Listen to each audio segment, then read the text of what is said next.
Kia ora tātou, nau mai, haere mai, and warm welcome to our council meeting of Wednesday the 3rd of April. And this is around adopting our draft long-term plan 2024 to 34. If I could look to our order of business, and we will open with a karakia, and I'll invite the Deputy Mayor.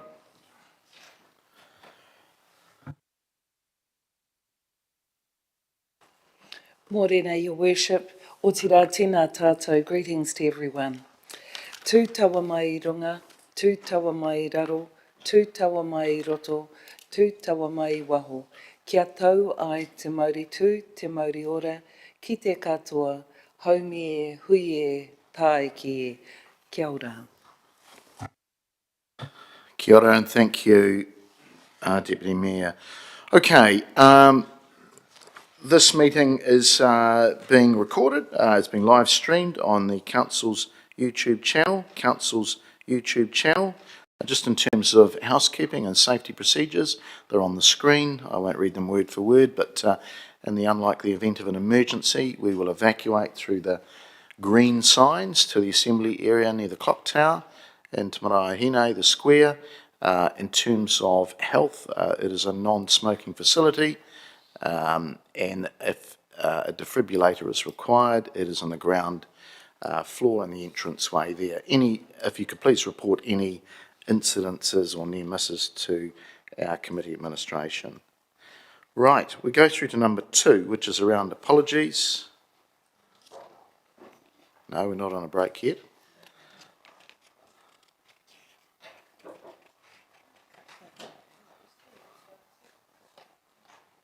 All right, we have apologies and recommendations to Council that we receive the apologies from Councillor Lorna Johnson and Debbie Marshall-Lobb, the Deputy Mayor, on early departure on Council business.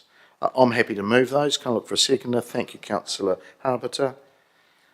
If there's no comments to that, we will vote, please.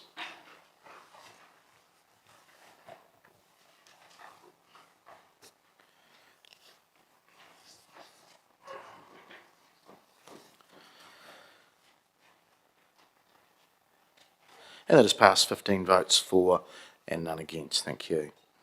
All right, our next one is around notification of additional items, and we do have one. And this is around, we have to agree to receive this first, that Council agree to receive the late item, which is around the appointment of trustees to Te Manawa Museums Trust. And the following reasons for lateness was the appointment panel were not able to meet candidates until Tuesday the 26th of March, and the reason for urgency is the Te Manawa board that they would like the appointments for their next meeting. So I'm happy to move that, seconded by the Deputy Mayor. If there's no comments or matters arising, we will vote, please.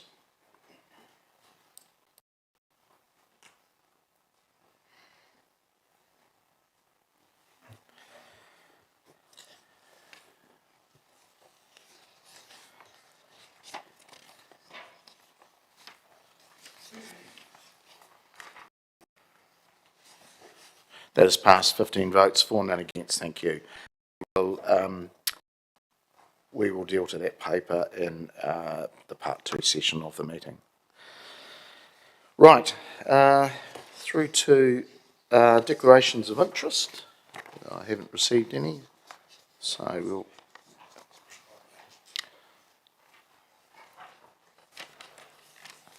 Councillor. Thank you, Mr Mayor. I'll just declare an interest in item 14, which is the Mihara report. Thank you, Mr Mayor. Great. As the author, thank you. All right. If there's no other declarations of interest, we'll go to public comment. I haven't received any. There's nothing from the floor. We'll move through to number 6 and 7, and this is around confirmation of minutes, but also a correction to our minutes of 13th of December. So I'm going to take them together. I'll read them. Is around recommendations to Council. The minutes of the ordinary meeting of 6th of March 24, Part 1 public, be confirmed as a true and correct record. And then there's a correction to the minutes of the 13th of December 2023, and that council confirm the correction of clause 214-23 of the minutes of the 13th of December 2023 as a true and correct record. I'm happy to move those. Seconded by the Deputy Mayor. Are there any matters arising? There being none, we will vote, please.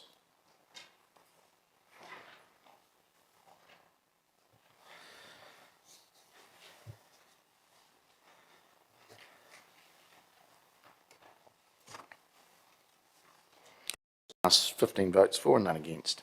All right, moving through to number 8 on our agenda item, and it's around the draft 2024 development contributions policy and approval for consultation. I invite officers up, our City Planning Manager, John Ferguson-Pye, and David Murphy, our Chief Planning Officer, to the table. Page 25 of your papers, councillors. Gentlemen.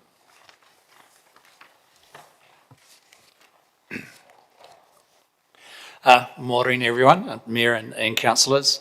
Look, I think we'll largely take the report as read. I'd just like to quickly touch and summarise the main changes and then just quickly just discuss how we've tried to express those in terms of the numbers at the back of the report. Before I start on that though, I can remember a number of years ago I was in the chamber and the Mayor talked about the DCs as being the dark arts. And I can certainly sympathise with that with that description. I would say it is quite a complex area to work in, and in that regard, I think I'd just like to also recognise our finance partners and our partners in the infrastructure unit. It is a truly multidisciplinary policy that draws in a lot of information, and to have a compliant policy, certainly I'm just the person speaking to the policy, but just recognising those other council staff that have helped with the proposed 2024 policy. In particular, it is probably one of the bigger changes we've had in the policy since probably a review in 2006 and 2007. So moving to the summary of the proposed changes. First of all, there is a proposal to cease collection of development contributions for the wastewater treatment plant. Look, that was a very finely balanced decision on the part of officers, and that essentially is a response to the underlying funding decisions for Program 628 and the long-term plan. There's also a proposal to align the policy with LGA requirements around the Whenua Māori Act 1993. So there's a requirement for the policy to promote the development and retention of Māori land. We've had a discussion with Rangatania regarding that obligation, and at the moment that obligation is probably best described as being passive in the policy at the moment, and there probably needs to be further discussion around the extent to which that needs to be more proactive. Some minor amendments to the city goals and the policy just to make sure that the policy aligns with the description of outcomes in the 2024 LTP. We've also looked at rebalancing the distribution of growth infrastructure costs for water and wastewater. So essentially what we've done is we've looked across the residential and non-residential fees and said, are we fairly allocating or apportioning the growth costs between residential and non-residential? And I think reviewing what we call the ratio settings that sit behind that, and looking at how the city's changed in the last 20 years since the last time that was adjusted, I think we feel comfortable with the evidentiary basis and the rationale that we've used to rebalance that distribution, which for water and wastewater means a higher proportion of costs going to residential and less going to non-residential development. We're also proposing to introduce the cost of capital or the cost of interest into the policy for BACWorks only. So BACWorks are essentially those infrastructure growth programs that we've already delivered and built.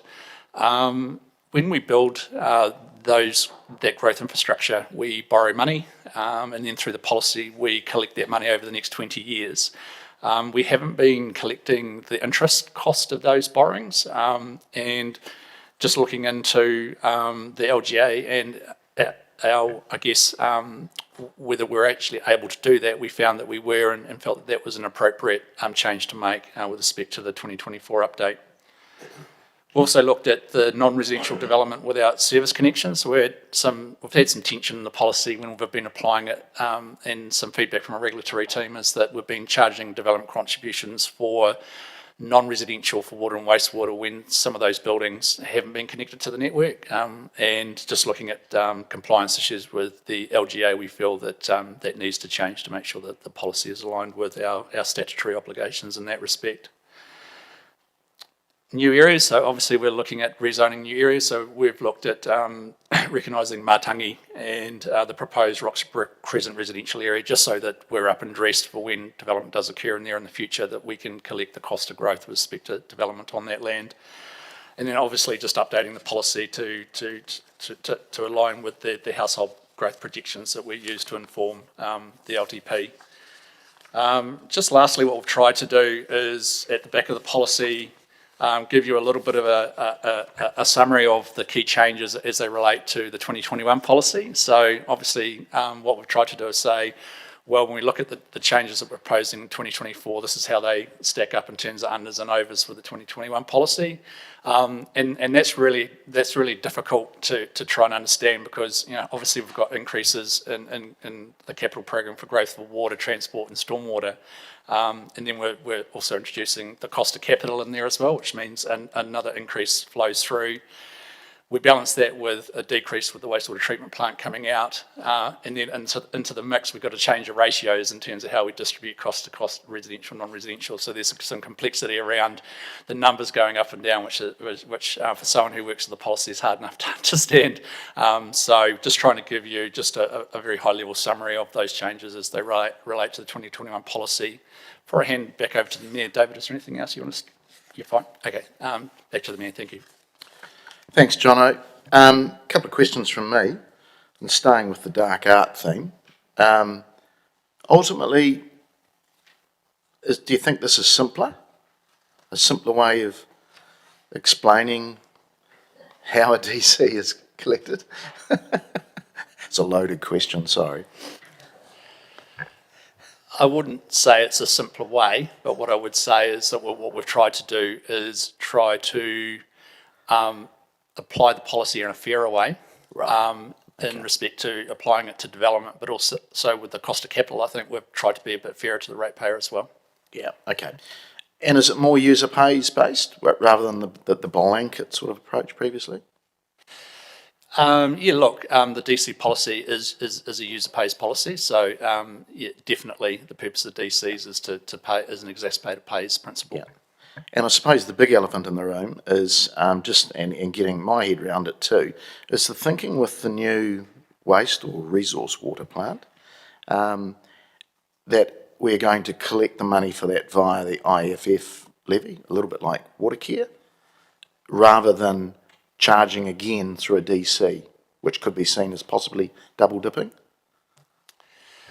Yeah, look, I think what this does is it leaves the growth component post the 1st of July to be paid for through through the negotiations with a special purpose vehicle that we engage with. So that's correct.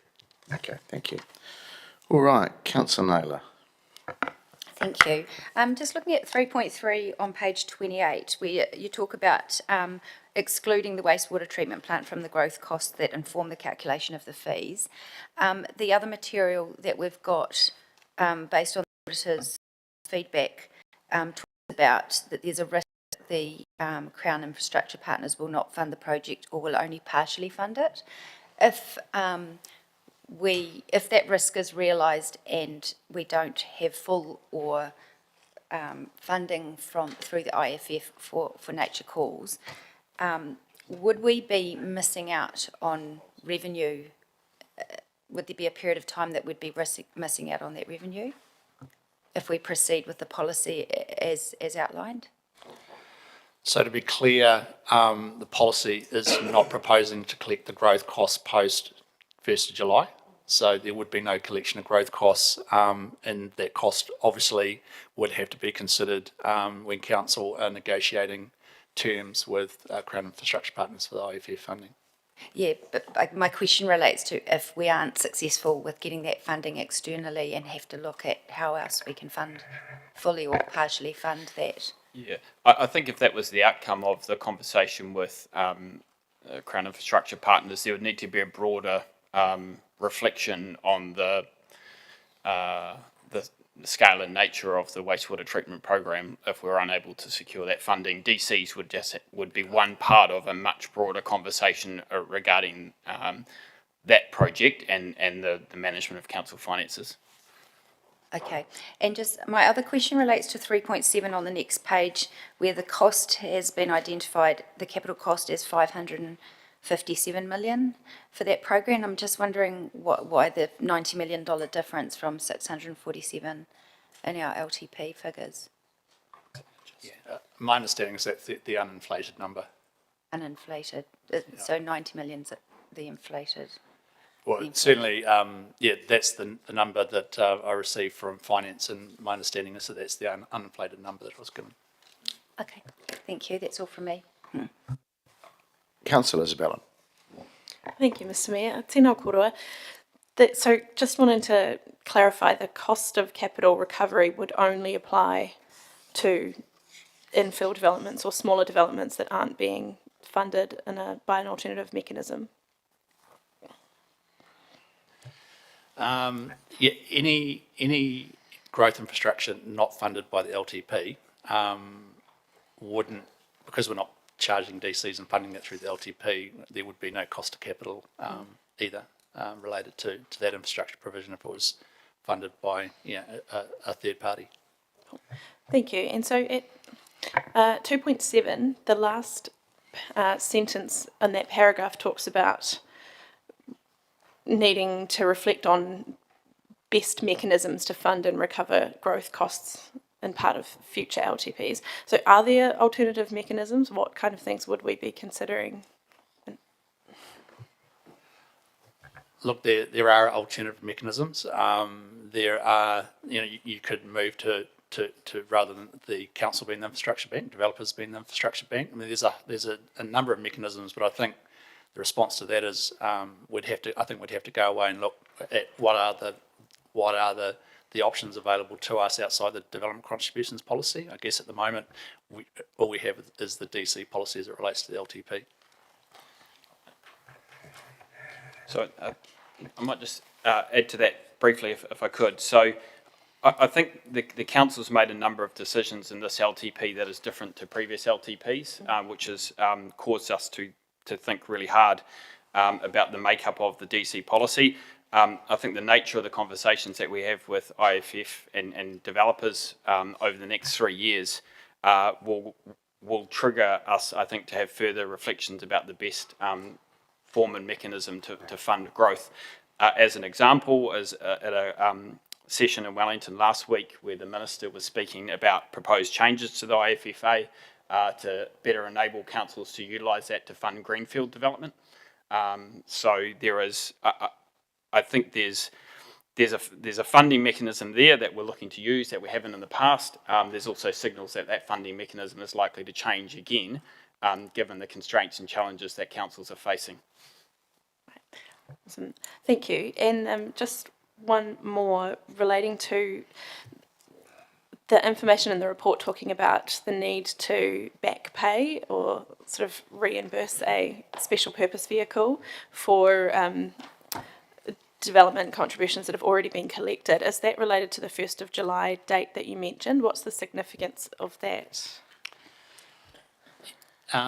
Councillor, you're correct. So as of the 1st of July, we'd stopped charging development contributions for the wastewater treatment plant, and then any contributions that had been collected since the plant has been in the policy, since about 2012, I think it is, when we negotiate with a special purpose vehicle around funding, we would have to talk to them about what their position was with respect to that money we'd collected for the plant. So that would be a discussion with the funder at a later date, I would think.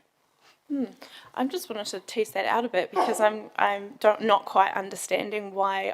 It's my understanding that those contributions already collected would have contributed to the operations or connections to the existing plant. So I guess the significance is that we, through the DC policy, we collected that money for the particular purpose of upgrading the plant. And so that money has to go towards the funding of upgrading the plant. It can't be spent on other items. So if we're getting funding from a special purpose vehicle, then that money that we collected needs to go towards funding that particular piece of work. And as far back as 2012. Correct. Right, cool. Thank you very much. That's all from me, Mr. Mayor. Councillor Barrett. Thank you, Mr. Mayor. Thanks, gentlemen, for the report and to the team that helped prepare it. Do have a few questions. The first one, I'm just interested in how you see the new approach to cost of capital interacting with the approach to postponement.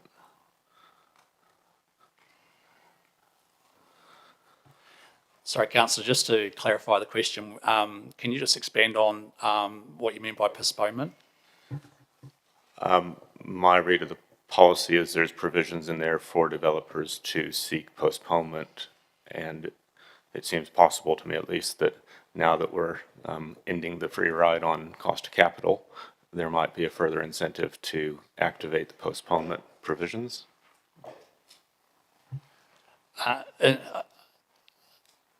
In the time that I've been looking at the policy, I can't ever think of a time where we actually granted a postponement. So I think that would be incredibly unlikely to do. What I would say is, if in the situation we did get a postponement, the policy still applies to that particular development at the time that consent was granted. So there wouldn't be, I guess, a loophole in terms of them not being required to pay for that particular development. That's my understanding of the policy at the moment. Yeah.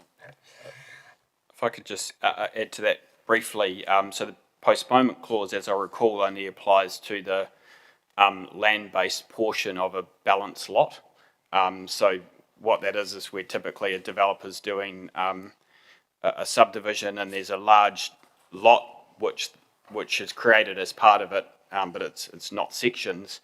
And so they're not intending to develop it. And when we say the land-based portion, we're saying that the fees that only apply to stormwater and local reserve. So it wouldn't be postponement of water, wastewater, and transport. So it's a really used clause. As John has said, I can't recall it being a popular clause with the developers. And that said, there's also there's a CPI adjustment each year to the fees, so that, you know, if that balanced lot was postponed for the stormwater and local reserve fees, and a developer chose to then develop that 4 or 5 years later, the fees would have been adjusted 5 times during that course. So Great. No, thanks for that. The next question arises from section 1.2 of the policy, where it talks about the effects of development extending to requiring assets of increased capacity. On page 46 of the papers.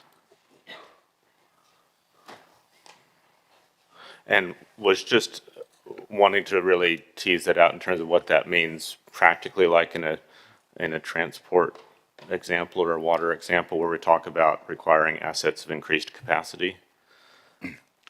Essentially, what that's saying is where a new development, where a new development occurs, that by itself, cumulatively with other development over time and space, consumes capacity across water and transport.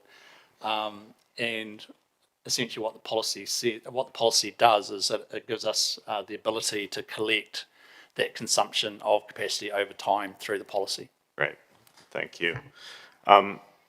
Just down the page, I think it is, section 1.3.1, if I'm reading that right, a developer can do an opt-out and provide a lot of the network infrastructure themselves. I'm just wanting to understand, is that a statutory requirement that we allow the opt-out, or is that an approach that we've just decided to adopt locally? No, that's a requirement under the Local Government Act. So the development contributions pay for that consumption of capacity that I talked about across the whole city. The RMA provision relates to infrastructure that needs to be provided to mitigate the effects of an actual development.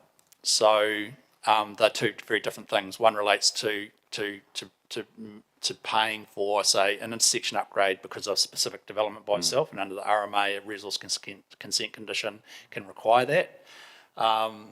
And that's quite different to a DC, which is basically being collected to fund the cost of capacity consumption over time. So we're not allowed to double dip. So a consent condition isn't allowed to ask for something that a DC growth program would be asking for in terms of wider benefit. So that infrastructure that's being provided through the resource consent is just for site-specific effects. Great, thank you. Just a couple more. Section 3.7 talks about levels of service and makes specific reference to levels of service changes not being funded that come through statutory and regulatory type change. Was just kind of wondering, with the specific example, we've had some quite strong signals recently as a council around water infrastructure from the new water regulator. And I'm trying to understand if our infrastructure response to those new regulatory signals are still seen as something beyond level of service, or is it kind of wrapped up into our ongoing baseline? My understanding of those new requirements is that they firmly fall within increasing levels of service, and it's not appropriate for the development contributions policy to be collecting any associated costs with that. DCs fund only the growth component of any infrastructure provision. So, for example, if there's a central government requirement around increased water standards, which is then requiring a high level of service, then that's not something the development contribution policy under the LGA is allowed to fund. So I guess how far back does that baseline kind of go then? I may not be asking that very clearly, but what do we accept as the actual baseline level of service then for freshwater or for transport? Well, we've had the policy since 2004, 2005, and then every 3 years that gets updated.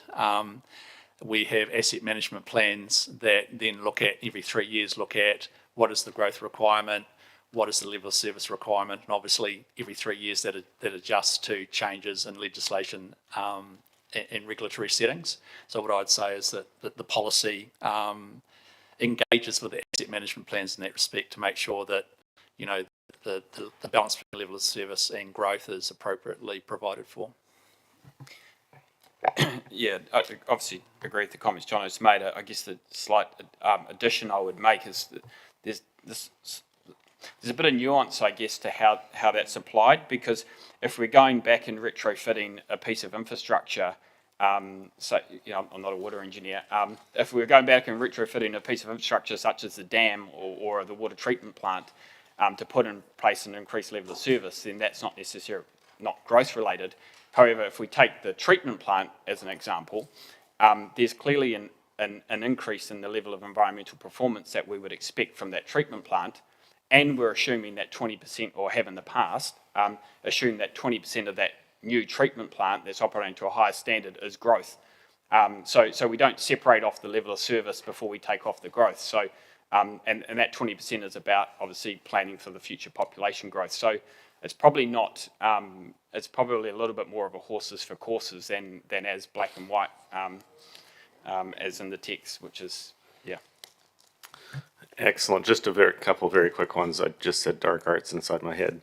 4.42 on page 57, 4.4.2 talks about the non-resident. It's kind of the forecasting section. It forecasts just over 8 hectares of non-residential development. I just wondered what time frame that was over. I didn't see any reference there. Look, in previous policies, that was a back-looking number. So we looked back and looked at what the average uptake in non-residential development was over the previous 20 years. Through the housing business needs assessment, the thing that came out of that was we looked at what is the projected need, and I guess we had some economic assessment there that was more forward-looking. I think the encouraging thing there was that there was a small change from the last policy, but we'd got it fairly close to the back-looking number was very close to the forward-looking number. So yeah, there has been a little bit of change there. Thanks. So what time frame is it over? Look, we look over over the 30 years. So we look at when we're doing that work for the HBA, for example, that was with a 30-year horizon, so short, medium, long. So that forward-looking figure is 30 years. So 8 hectares over 30 years. 8 hectares of non-residential uptake per year. Oh, per year. Correct. Oh, okay, that helps. Thank you. I think just based on that question, that answer, we probably need to reflect slightly on the phrasing of the first sentence of that clause, and also just clarify that the 8 hectares is per annum. So Great. No, thanks. And finally, just page 57, 4.6. If I'm reading that right, indicates saying no short-term growth in account 3. And just wondering what that means in practical terms. Just looking at the recent Plan Change G hearing, and some of the challenges with respect to providing growth infrastructure there. That there's obviously existing development capacity at Okotiri, but that is running out very quickly. So, looking at the future development strategy and the way we've looked at PCG, for example, on balance, it's more likely. Well, we're going to get a greater portion of growth in the medium term at Okotiri compared to the short term. The short term is there's just very little availability there in the short term. Thank you both, Mr. Mayor. Councillor Bowen. Thank you, Mr. Mayor. Thanks, John O'David. Just to go back to this discussion about the wastewater treatment plant and DCs, I think, John, you said in your comments that it had been a finely balanced decision about which way to go on this. And I suppose my concern, following on Councillor Naylor's points, is is this premature? Because my read of the policy is that we can't go with DCs where we will receive sufficient funding from a third party, and we're not at that will stage yet. We're at that we might receive funding from a third party. We very much hope to, but we're not at will. So is there an option to hold this? What would that look like?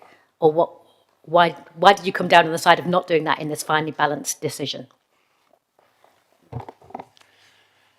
mean, obviously there's pros and cons of keeping it in and out. Just to be clear, we can still collect development contributions even with even considering the current funding decision through this LTP. What we looked at is, you obviously have that reasonableness question around, well, as of today, if someone brings in a development, they'll pay the growth component towards the wastewater treatment plant, as opposed to the 1st of July where they, under this policy, where they wouldn't. So there's a reasonableness question there. But then on balance, there's this, well, you're collecting DCs for something that, there is some funding uncertainty around. There's some uncertainty around cost. And then there's the administrative and the complexity around potentially having to deal with a special purpose vehicle around what we've collected. Secondly, we've never ring-fenced development contributions collected.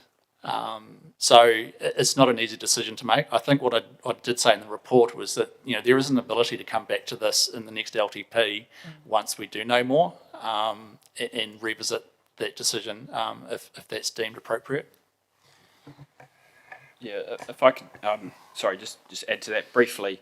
I think one of the things we need to be conscious of is ultimately we cannot fund the treatment plant without IFFA. So without effectively stopping all other activities within the city. So we're shifting to a completely different funding model. That funding model will be, our current understanding is that DCs would not form a key part of the way in which you recover the cost of that borrowing. So effectively, if we're, which we are in the LTP, making an assumption that IFFA is our mechanism to fund it, and DCs don't form a big part of the IFFA model, then we're shifting towards that model now rather than in 3 years' time, because that's our assumption. Thank you, I think. So if the option is there to come back in 3 years to go, this has all gone to hell in a handbasket, we can't do it, we'd have missed 3 years of DCs that would have gone into all of the growth programs. Correct. We would have we wouldn't have been collecting the growth component of that one program. Correct. And if I might be into comment here. Is there a question? Is there a question, Councillor? I've got others waiting. No, let's go with others. Thank you, Mr. Councillor Apata. Thank you. Thank you for the report. Just two questions. One was just to follow up on Councillor Sibellin's question, which was what was the value, the dollar value of how much you have to pay? That's a very difficult question to answer.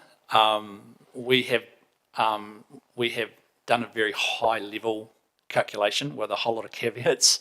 At the moment, it would be no more than $4.9 million, but we would have to go away and do a lot of, someone in finance would have to go away and do a lot of work to actually refine that number to make sure we've got an exact number. But that's a high level number with a lot of caveats around it. Okay, thank you. Second question is... Sorry, can I just add, one of the things I think we need to be conscious of is there's, the further we go back and look at programs that have been in the DC policy that have changed or been delivered in different ways, sorry, I'm not explaining this well. Ultimately, DCs are a contribution towards the network as opposed to individual assets. But some assets lend themselves to be more site-specific, and you can ring-fence the cost further, which the treatment plant is of that nature. However, it's been talked about in this chamber in the past. We've had contributions collected for bridges that then haven't been constructed, but were provided capacity in other ways. So ultimately, we would our advice would be that any historical DCs paid as part of the negotiation with IFFA about the way in which any fee is established in terms of the way in which those costs are recovered. So, Sure. Yeah. Next question. There's quite a bit of change to what this was before. So what is your strategy around a consultation with the development community around this new way this policy is looking going forward? So just working with our Marcons team, we've got some specific consultation and engagement with the business community through the LTP. We're also looking at, if possible, getting to the Build Farming Forum as well, and just talking to that, and just talking through those changes. Okay, I'll leave it to comment. Thank you. All right. Okay. Well, thank you, gentlemen. Thanks, David, Jono. Look, councillors, we have a couple of recommendations there around council agree the draft 2024 Development Contributions Policy Attachment 1 for public consultation, concurrent with and linked to the LTP, the draft LTP 24 to 34. And number 2, the council agree the statement of proposal for the review of the draft 24 Development Contributions Policy Attachment 2 for public consultation, concurrent with and linked to the draft LTP. I'm happy to move that, seconded by the Deputy Mayor. Councillors, ultimately I think there's been some good questions actually, and staying with the dark art theme, I think we're starting to understand this policy a little bit better ourselves, which is good. But ultimately it's going to be fairer. It's going to be user pays, and if it can be simpler, if DCs can be, I think it slightly is. And so I'm going to support the officer's views and report. But again, I've always thought that our residential cost greenfields have not really been have been fair cost for the infrastructure required. And I think we've seen that up at Kautari, where we've got a report where there's some massive gaps. And, you know, at present, we're significantly cheaper in that space. We've even had the developers come to us and saying, you're so cheap. And let's be honest, in residential terms, and it hasn't resulted in a huge amount more homes either. It's because the land is controlled or held by very few, and they control that development, and that's their business. And the development is tightly controlled. But it hasn't returned a whole lot more houses. And I do think that the industrial and commercial side have been paying the lion's share, some with, you know, very few connections, some without even any connections to a system. So I do think that it does need to be looked at. And again, this is going to consultation, so we'll hear from people whether they think it's good or it isn't good. The resource water plant, funding and financing via the IFF and the Crown Infrastructure Partners, agree. It's a risk, but so far with officers and negotiations that I've been involved in, it's looking very positive, and they have actually approached us, not the other way around. So although there is risk, I do think that we'll be able to have a suitable funding and finance package that can be sought for the city. The city has previously had a very low, as I've just reiterated, a very low residential DC, lower than our neighbours, our smaller neighbours, and a medium to high non-residential part of the policy. So again, I do think that we will be making this a much fairer and better way of collecting for growth. And holistically, it will come across the true users of our system. And I do ask you we really are just going to get this out to consultation. So if I can ask for your support, that would be fantastic.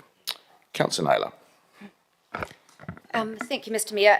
Yes, having read this, I do concur with the officer's comments that it is a complex area. I think most of the assumptions that have been outlined in the report, I think, are very reasonable and I would accept. However, the one around the exclusion of the wastewater treatment plant costs, I do have a question mark whether we're a little bit premature in making that call.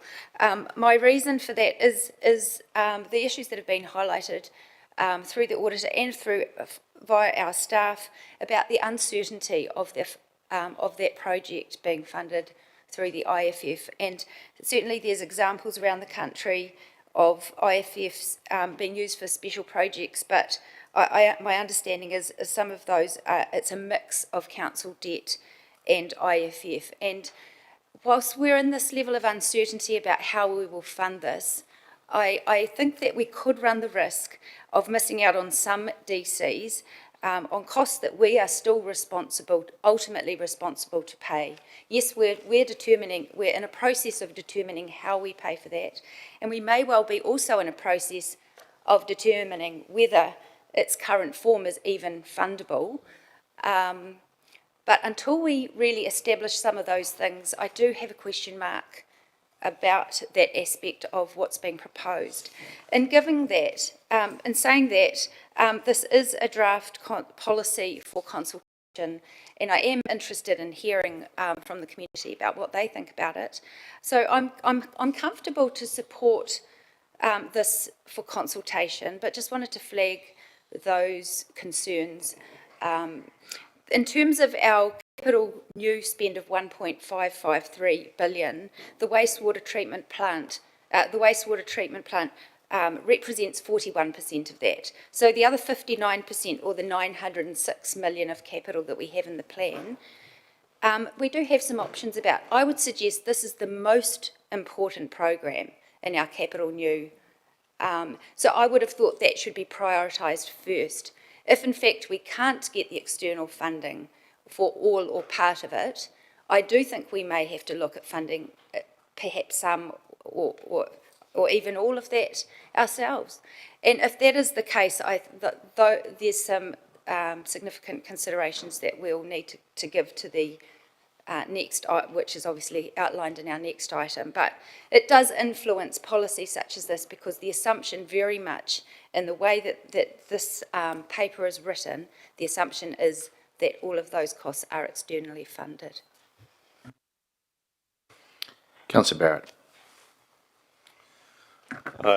Thank you, Mr. Mayor, colleagues, and again, thanks to staff that obviously put a lot of work to get us to this point of having something to consider putting out for consultation. My general view around these matters is absolutely support the user pay approaches, and to that end, I think the draft is good as far as it goes, but I think realistically, when you look at the city and the community that we are, there's a huge amount of natural capital and infrastructure. There's a huge amount of cultural capital and infrastructure, and there's a huge amount of social capital and infrastructure that, you know, this sort of policy is totally silent on. So actually, for me, the starting point on this is that we're only really recognizing a portion of the actual cost of growth when we think about growth actually putting pressure on those other capitals and infrastructures. But there are some good things around the policy, I think, as it's drafted. Closing a multi-million-dollar loophole whereby the wider community had to sit year after year after year and where the cost of capital, while development did or didn't happen, is definitely a loophole worth closing, and very appreciative of officers for bringing that work to us. Like the mayor, also quite pleased to see that we're getting more realistic about residential costs. I think there's kind of the backward-looking view that, you know, we've been a bit undercooked in the past. There's also the simple realities that we are expanding into more and more challenging environments. So you look at the kind of places that we're looking to build out into in terms of greenfields now, and they do pose some real challenges, and I think that the costs, as indicated here, will give us a better ability to recognize the actual cost of that growth and recoup some of it. Certainly, you know, I guess the dark arts thing, I was, you know, probably a bit more comfortable just kind of letting these policies kind of be dark. But the $70 million surprise we got around Calthra is one that really was a wake-up call for me and made me think about, well, actually we do need to be much more attentive in that space. I think this policy is helpful in that regard. And finally, around the wastewater treatment plant and where we go with that, I felt, Councillor Bowen, your questions got to the heart of the matter very much in terms of what's on the line there, and probably my views are reasonably similar to Councillor Naylor's in terms of not having a huge level of comfort with it actually landing here. I think I've got sufficient comfort to see it go out the door and see what the community thinks, but I'm yet to be convinced that we are on the right side of that very fine balance at this point. So it'll be one that I think will be helpful to keep to the front of the queue as we head towards the actual long-term plan deliberations and finalization. But on the whole, happy to see this go out, Mr. Mayor, for consultation. We'll be supporting it in that regard with a vote. And again, thanks to officers for a huge amount of work to get us to this stage. Councillor Harpiter. Thanks, Mr. Mayor. You're really happy to see this come to the floor. It's hard with it being, well, I don't know with you, whether you do, but I hear a lot of developers getting very grumpy about this policy and have been grumpy about it for a long time. So it's good that it is going out for consultation. My grumble about it is it's going out for consultation with the long-term plan, because it kind of gets wrapped up with it. And the part about it is that we actually probably need it out on its own, but I know it can't because it's attached to the long-term plan. But it is a document that needs its own presence. So that's probably where I'm coming from. It's a document that developers need to see up front and discuss it, not just with the long-term plan. So that's all I'm trying to make that comment about, and I got a nod from the marketing manager. So I'm just saying, it is something that's really important for the development community to make sure they really are engaged with it. we had a lot of discussion on it. I'm not going to bring up any more points, but thank you very much to the officers for all the work. Councillor Bowen. Thank you, Mr Mayor. Yeah, happy to support this out for consultation and just do agree with the comments made. I'm probably on the other side of that finely balanced decision about the wastewater treatment plant and whether we continue to collect DCs until we have more certainty in that space. And I just wanted to add to that I noted with interest the comments from Mr Murphy that should the special purpose vehicle be denied or restricted, that would require a broader reflection on the wastewater treatment plant rather than the assumption, which maybe we'd be working with, that we just go with that and find a different way of funding it, that we would do the whole thing and put it onto rates. I don't think we'll be in that position. And especially if we turn off the DC tap now and then in 3 years' time find ourselves with a special purpose vehicle that isn't going to deliver what we think we're going to, I think we're going to find ourselves looking at this in a much broader conversation that will require reflection on where we're going, why we're going there, and how we're going to pay for it. Thank you. Look, thank you. Thanks for your comments. And just, I can understand some of the risk adverseness, but can I just say the IFF has been used totally for resource or wastewater plants, one just south of us, and at a very significant figure too. I think we do have to be careful around the double dipping, and that will come back to bite us. I've got a view that we have started those negotiations, and yes, there is risk, I realise that, around the IFF and Crown Infrastructure Partners. In the unlikely event that for some reason that doesn't happen, not only is Palmerston North going to have to revisit things, but actually a lot of local government. So it's more than just us. So don't think we're some special child. I do term us the middle child at times in the media, but we are one of the children in this negotiation. And I can say to you wholeheartedly that that conversation is gaining some momentum.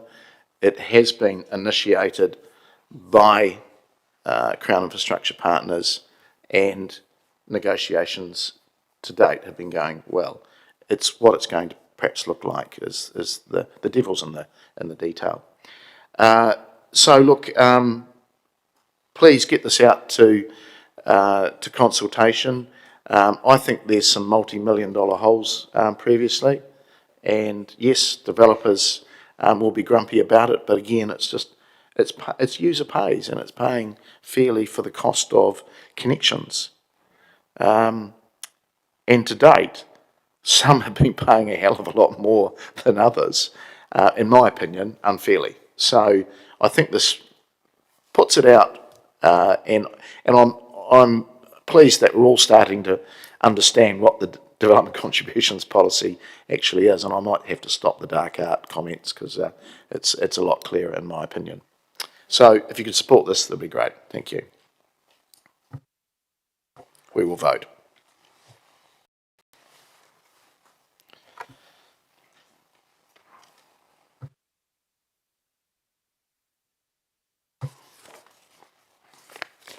That has passed 15 votes for and against. Thank you.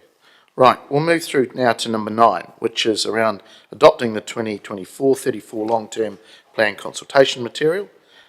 The attachments, it's on page 149 of your papers, but there's an attachment with the under separate cover of the consultation document, etc. So can I invite up David Murphy, our Chief Planning Officer, Cameron Mackay, our CFO, and Chris Dyerberg, our Chief Infrastructure Officer, and I do acknowledge and welcome Debbie Pereira, our Auditor, and from Audit New Zealand, welcome Debbie, and you're very happy to come to the table too if needed.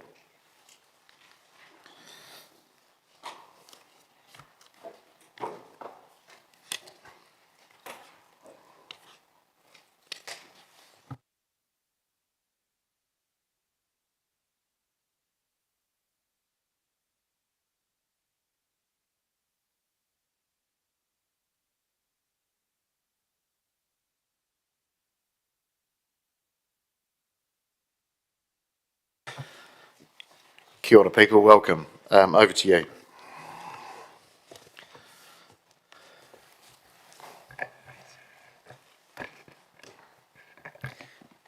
Morena koutou. Thank you, Mr Mayor. Just on behalf of Cam, Chris and I will take the report largely as read. Obviously a focus since the 7th of February has been working alongside Debbie and her team through the audit process. That has resulted in a lot of what we sort of described as a lot of rats and mice changes in the background, a lot of connecting material, better referencing material, redescribing certain aspects, but a key focus as described in the report has been around the funding and financing, the funding and financing decisions and the cost of the Nature Calls project, and the deliverability of the capital program as described in the report. Briefly, the report talked in terms of the issues identified by audit. Officers have looked at 3 broad options to respond to those. The recommended option was to make some further additions to the CD, which are referenced in the report, and you can see in terms of the risks, particularly around Nature Calls and the capital program. The second option was to not make any changes, which is not recommended. And the third option was to postpone the LTP, which is an option which has been provided to councils, and that's not recommended. And that a lot of the areas we're having to make assumptions about, we don't feel we would be in a position by the end of this calendar year, which is when we'd have to have a new LTP ready by, would have substantially changed by that time. So that option's not recommended either. So other than that, the report goes through a whole bunch of the additional material and strategies and plans that need to go out with the LTP. And we've got Debbie here from Audit. I think Cam was just going to provide a brief update on the latest from Audit New Zealand before we answer any questions.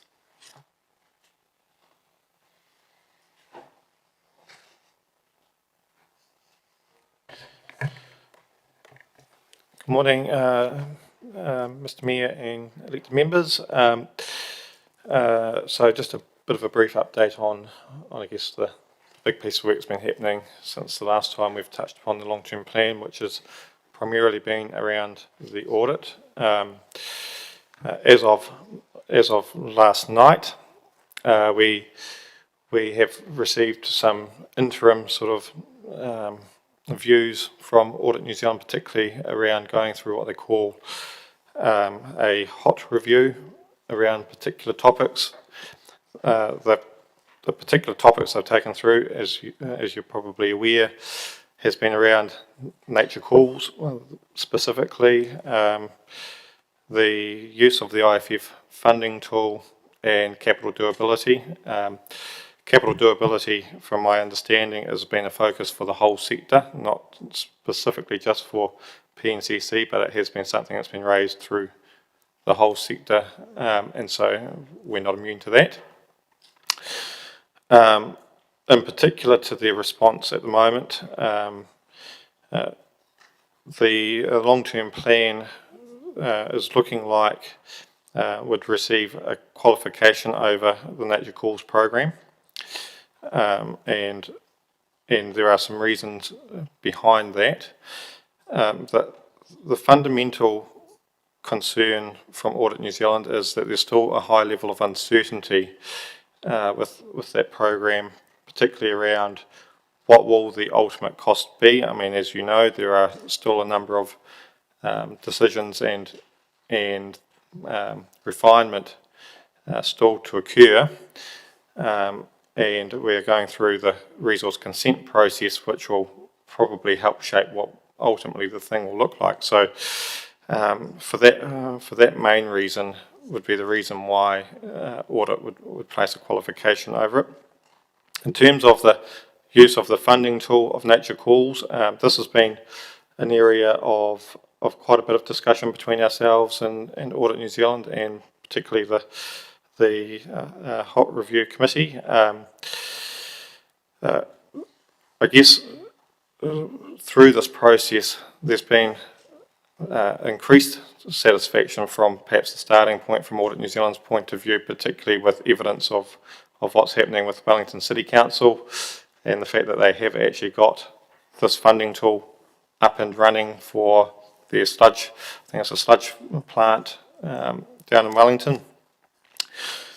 So in terms of whether the IFF tool, the SPV that's created by IFF is the right thing to be doing or could be used, then that has been answered through that particular mechanism. There are still one or two items we're discussing around that, because we have said that we would fund the whole capital expenditure related with nature calls through the IFF. They've rightfully highlighted to us, well, there is a spending on that occurs from year one. It takes quite a while to go through the application process. Is that reasonable?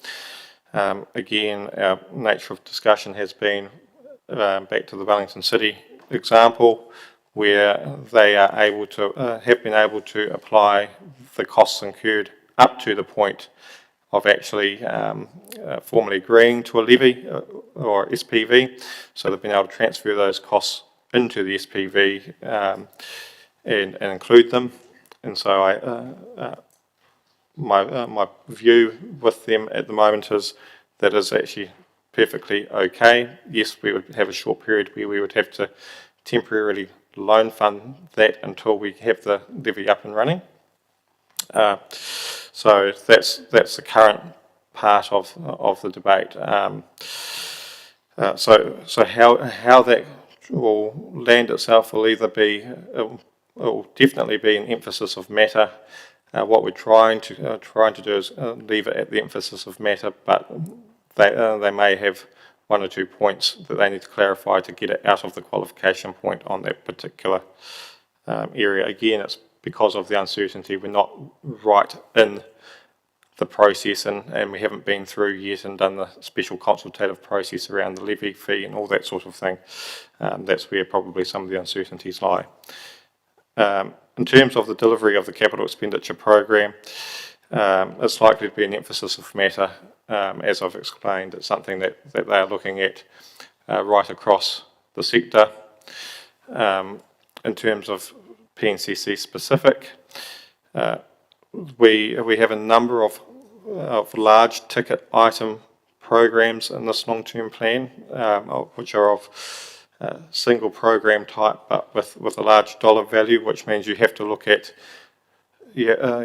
both the number of programs as well as the dollar value to get a view, and we've been able to help Audit New Zealand through that process. And so I think that's why we're at the point where we're looking like we're at an emphasis for matter rather than any sort of qualification on that piece.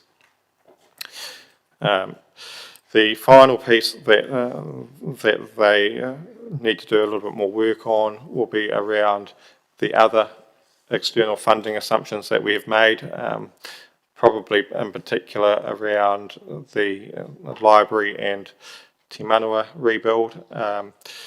Again, it's around that level of certainty. We're asking for a high level of external funding for those programs. I do feel we have discussed within our documents around what would happen if we went to receive that level of funding. And then again, there are always the options of to be discussed, are we going to necessarily be the owner of the building, a tenant of the building that's ultimately built if there is one built. There are still a number of things that we would need to go through that particular programs closer to the time. So their concern will be around the level of certainty at this current point in time in terms of our assumptions. Debbie, if there's anything further you'd like to add, feel free. Thank you. That did sum up nicely where we've got to in terms of the really key items. In terms of the qualified opinion, the level of assurance that we need to get to be able to give a clear opinion is that council has sufficient support to as evidence for the numbers in the long-term plan. The position that you're in at the moment with your consent still in progress, not knowing what your final wastewater treatment plant is going to look like and the numbers involved, is that there is a significant level of uncertainty. We then look at, is it a reasonable assumption but uncertain, so therefore we'll go down an emphasis a matter, or is it we don't have sufficient evidence to support the numbers? And for nature calls, we just don't have that evidence. Council doesn't have that evidence. The numbers that are there are best information that council's got, and that's where you'd expect to be at this point. But we would have to highlight, in our opinion, that there isn't sufficient evidence to support that. And in terms of the IFF funding for nature calls, there has been probably a number of councils over the years since it first came into being that are now receiving the funding. And the question, one of the questions that we had is the total amount of the IFF funding. Is that a reasonable assumption? Some councils have received part funding and partly costed it themselves. We are not in a position to make that call ourselves. Council's not in a position to make that call themselves. So we do look at what other councils have done. We look at Wellington City. They have received 100% for what they needed. They did get backdated too in terms of the funding that they had, or the costs that they had incurred up until they actually had the IFF and the levy in place. So that does give us a bit of comfort around that. But we still do need to take that through a wider, what we call opinion review committee, which looks at the evidence that we've gathered and the evidence that council has to come up with, do we also qualify that, or do we point as an emphasis of matter? The delivery of the capital expenditure program is also one, as Cameron said, that has been a focus, and that's across all councils, not just Palmerston City Council. Historically, you have under-delivered on your capital program, and in this long-term plan, that capital program is really ramped up, so it's a lot higher than it has been in the past, so we have looked at that in a lot more detail. There are a number of initiatives that council has put in place to address the fact that the capital program hasn't been met in the past, and why council thinks it's reasonable for it to be met. And so we have been looking at the disclosures. There is still a little bit of work that we need to do to confirm, but potentially it's looking like we would be referencing to council's own disclosures within the long-term plan, as opposed to saying that we think it's an unreasonable assumption. But we're still doing some work around that. Yeah. But happy to take any questions. Okay, thank you. Couple of ones from me and to you, Debbie. Just on the IFF part funding and your commentary there, rates and some with the levy, doesn't that bill go to the same people? It does. So why would you advocate for that?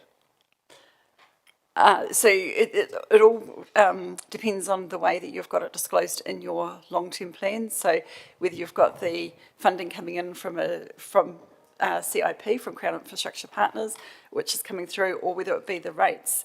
So at the moment, the way it's disclosed in your long-term plan is through Crown Infrastructure Partners and not through your rates. So that's why when we're looking at this, we're giving an opinion over what you've currently got.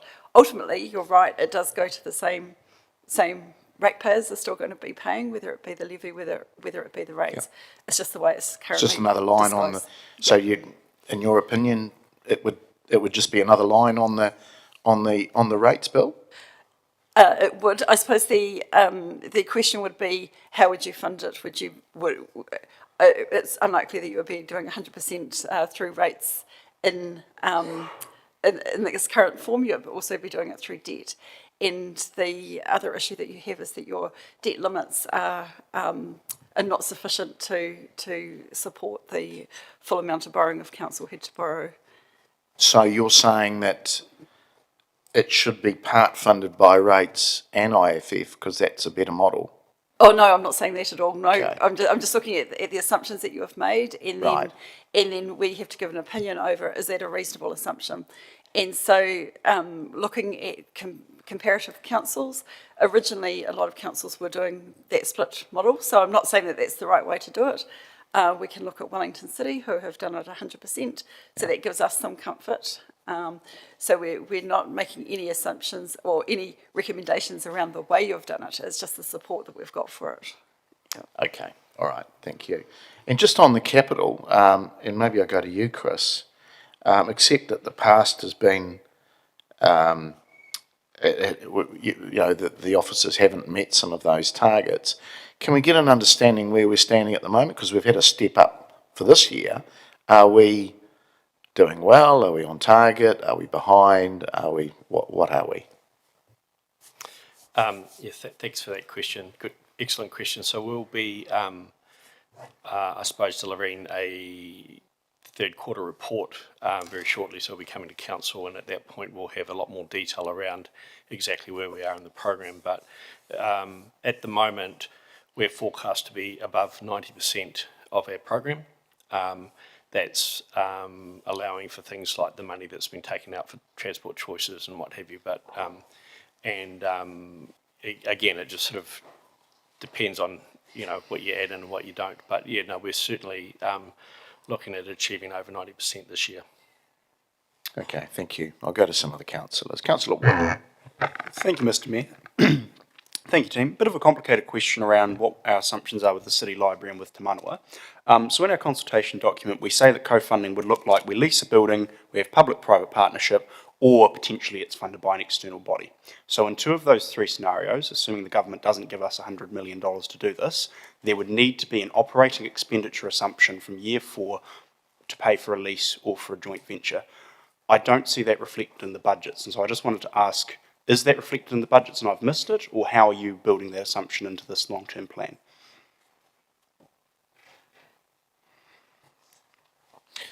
Through you, Mr. Mayor, I'll have a stab at it, but I probably have to just confirm the detail.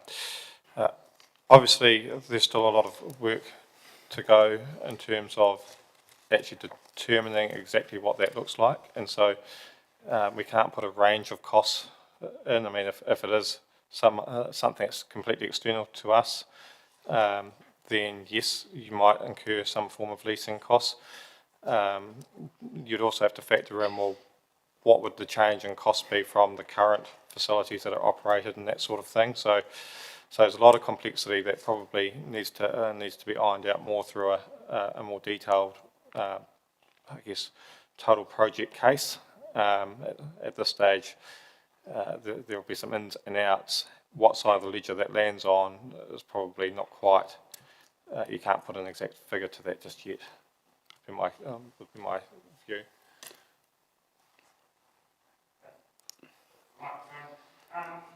Yeah, probably the thing I would say is if we did go down the model where we were leasing, that wouldn't be kicking in probably until like year 6 anyway, once the building's. Thank you for that. And so just, can officers confirm the options they're looking at are leasing, joint venture, or fully funded from it, or 90% funded from an external partner, as is reflected in the consultation document? That's the options we're working with?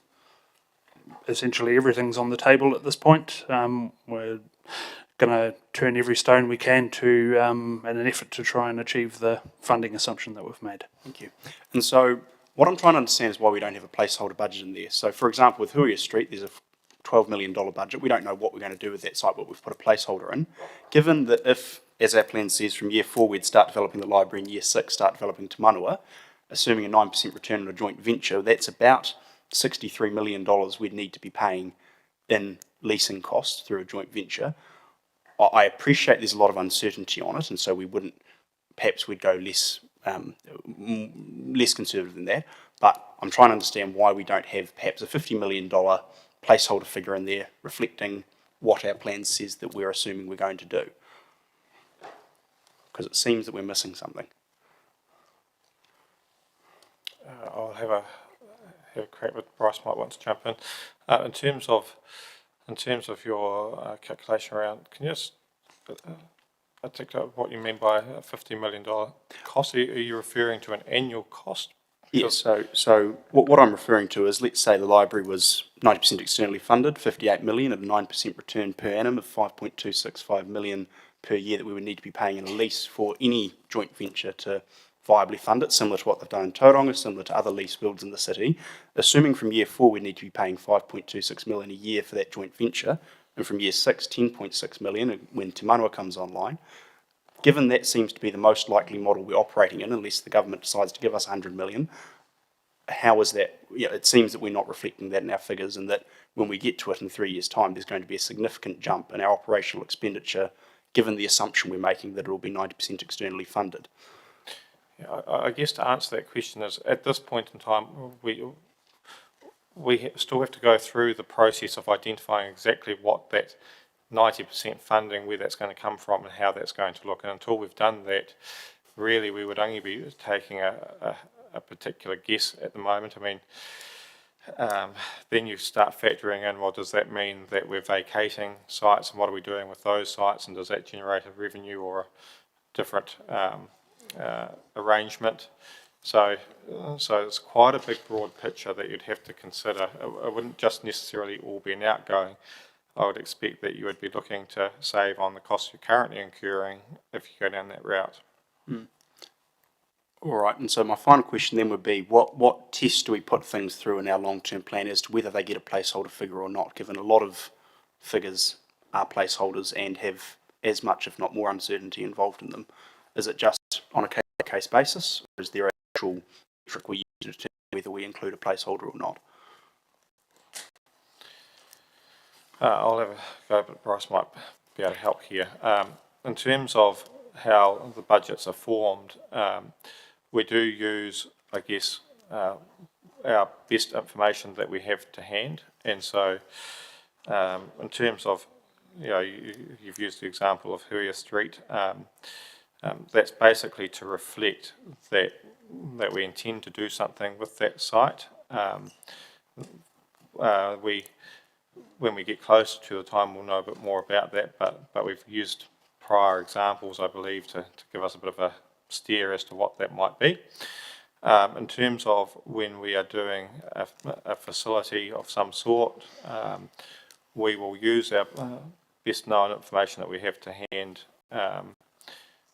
to sort of factor in any consequential operational costs that might incur. And I'd use a new, particularly like if we were to do a new build, what would the consequential operational costs of that be? In this case, because you're talking about something that's still to be fully defined, and also what that means to what's existing in place, it is very difficult to sort of say, well, is it 5 million gross that's going to cost us, or what is the reduction going to be on the things that the way in which we currently deliver the service? There's a whole myriad of things that we'd have to consider, and at this point in time, that's still uncertain, and we'd be using the next period of time to actually go, well, what will be the best way to achieve this funding assumption of 90%, and we'd be bringing that back to you at that time when we've got that certainty. Right, thank you, Mr. Mayor. Councillor Bellin. Thanks, Mr. Mayor. Thank you. I just wanted to dig into nature calls a little, that we've flagged the IFF funding approach as a potential concern, but we have other SPVs proposed using IFF funding for growth programs, and whether or not that has come up as part of the review process as another potential issue. In terms of the growth programs, the way we've articulated those is externally funded. That could be an SPV, but actually probably more likely to be in the line of a developer type agreement. So I guess those ones aren't just limited to a potential IFF type levy. So it hasn't got that same sort of, you have alternate options, whereas with nature calls, because of council's debt limits and the size of that particular program, the only way in terms of funding that at its current scale would be an off-balance sheet option, and the IFF tool is likely to be the primary option available to us. Right, so having sort of increased optionality means it's still uncertain, but maybe less concerning. Yeah, and my understanding is that it wouldn't necessarily be a precedent either, that development agreements are something that we have done previously. Thank you. And I just had a question about the, mentioned you got some information last night. Is the review ongoing? What sort of, like, have we got things in writing, or has this been more back and forth conversations? What have we tangibly got to work from? Yeah. So Debbie provided an email update to us last night around where they have gone with the original HOT review committee. It is ongoing because this is this audit opinion relates to the adopted, what will become the adopted long-term plan in June, and so there is still more work through this period of time to get to that finalised position. As Debbie has outlined, there are one or two points that they'll put through what's called a opinion review committee. So that's the piece of work that's still ongoing, and of course they'll do a final audit based on any changes and things through consultation to give the final opinion.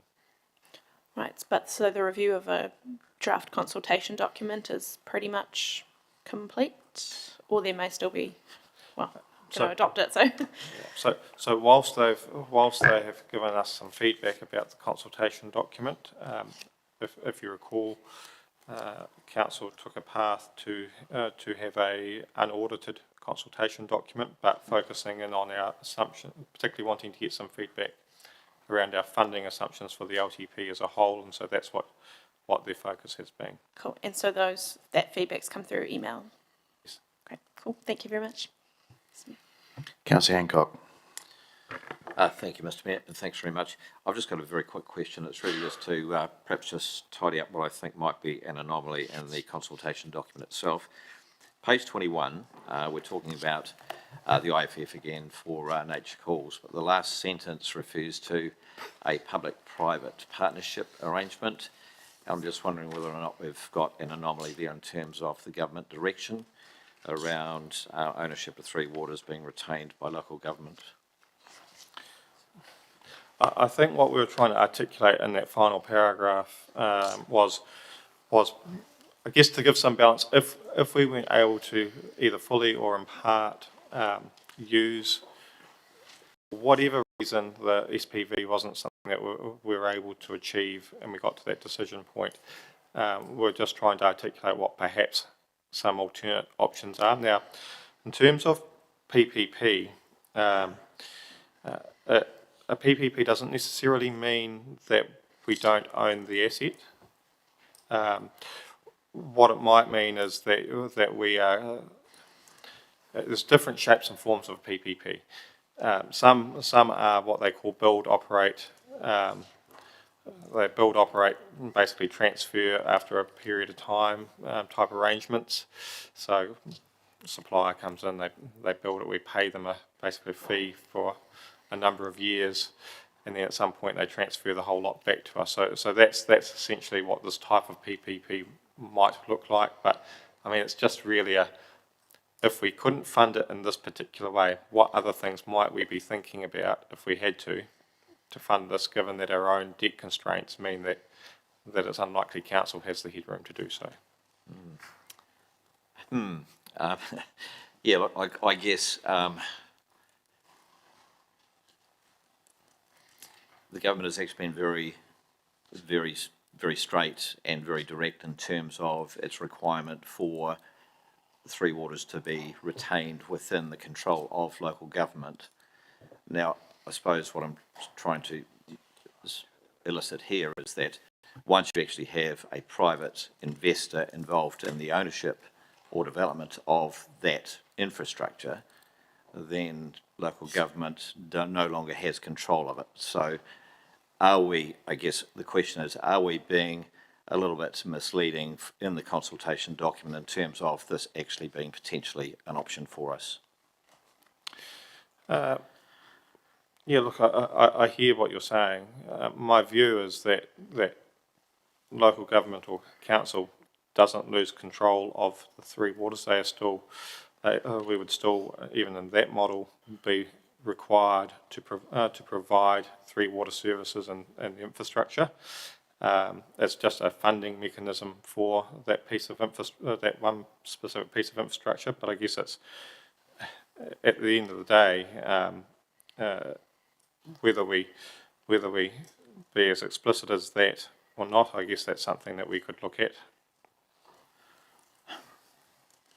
Can I just get the CE to comment on that? Yeah, thanks. Yeah, Yeah, thanks. through the chair. I'm actually pretty comfortable with the commentary that's in there. As you all know, this is still a moving feast. We're expecting that there's going to be some new legislation passed in government about mid-2025 as well, that will actually look to potentially create CCOs that allow that have financial capabilities inside them as well. So this is all still moving, but in terms of the commentary that's in there currently at the moment, I'm happy and comfortable with what's been provided. Thank you, Wade. Yep. Mr. Mayor. Councillor Barrett. Thank you, Mr. Mayor. A few questions, but fewer than the last item. Attachment 5 considers or lays out items that were considered but excluded. I was just interested in the selection there, and that it seemed that some of the bigger cases where we were cutting, to memory, 50 million out of Three Waters aren't on the list, but yet some $6,000 and $20,000 items are on the list, and just wondered why some things are on the list and why some things aren't.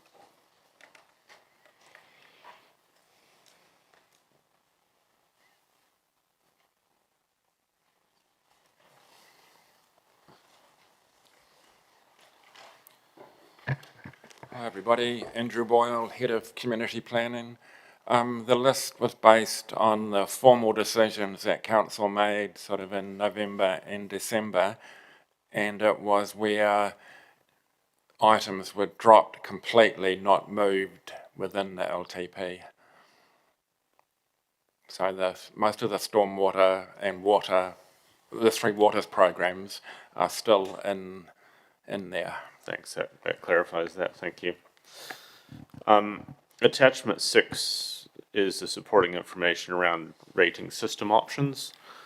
And just wondered if what we see in attachment 6 is the entirety of what will be provided to the public, or whether some of the graphs and supporting information that we'd considered in making that decision will also be put into the public realm. Through you, Mr. Chair. Attachment 6 is actually the, I guess, republishing of the rating, I guess, the rate note that goes into the supporting documentation. So it sits within the LTP document as itself. We are working on and planning to put some of that graphical information up on, I believe, on the website, where people are going to type in, what it means for them. So yes, we are planning to make some make that information available. Great, thank you. Perhaps minor, but around strategic assets, there is a comment, I suppose, in a workshop about the potential for including Arapuki in this list of strategic assets. And if I've read the report correctly, the justification around officers' advice not to include it is that we don't own the tracks. And I wondered if we thought about it from a point of view of the land rather than the improvements to the land, would officers' advice change?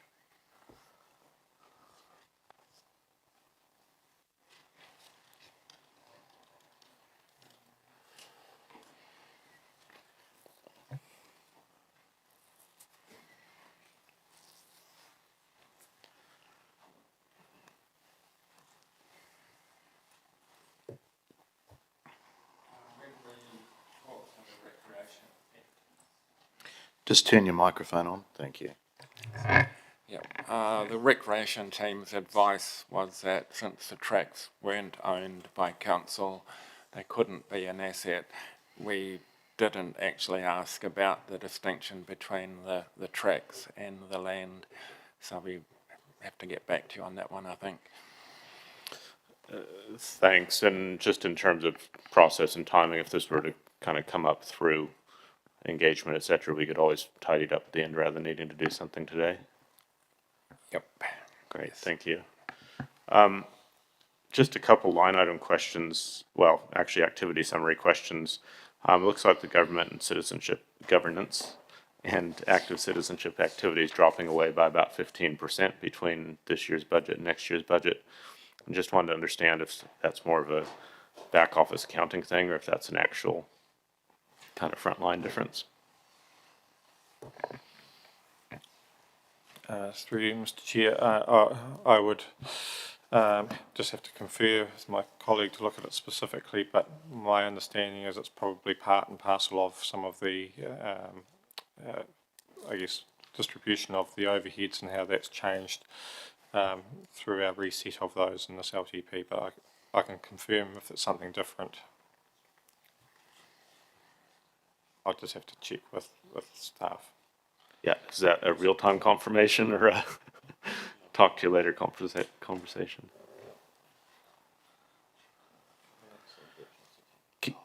Oh. Yeah, he's just going to look it up for us. Great. While things are being looked up, I'd also be interested around community support going from 7 million this year to 11 million next year, and whether that's a similar case. Yeah, no, we have looked into that one. That one is because that activity is taking a much larger share of overheads than what it has in the past, and that's just as a result of how it's fallen out with the methodology for the overhead distribution this time around. There are some other activities that you'll note that have either stayed very similar or fallen, despite the fact that overall the cost of fund council is increasing. So there's ups and downs because of that redistribution, and that's one activity that actually took a fairly. Great, thank you. And finally, program 727, which is a capital new program around the MRF.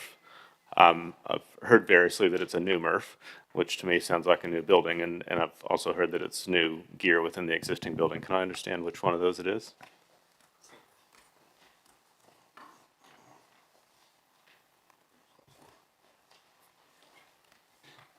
Bryce Hosking, Group Manager, Property and Resource Recovery. The building will stay the same. It'll be everything inside it that's getting replaced. Excellent, thank you. We'll wait for that final answer when it appears, I'm sure, but thank you, Mr. Mayor, that's me. Okay, going to Councillor Naylor. Thank you, Mr. Mayor. I do have a number of questions. Just starting on in the consultation document with those two additional pages that have been included. Looking at page 55 around nature calls, for a start, the second paragraph down talks about the high cost does mean that we cannot fund nature calls through the normal council borrowing. I'm just wondering, given that we have got 906 million of other capital new that we can fund, how was it determined that we cannot fund nature calls?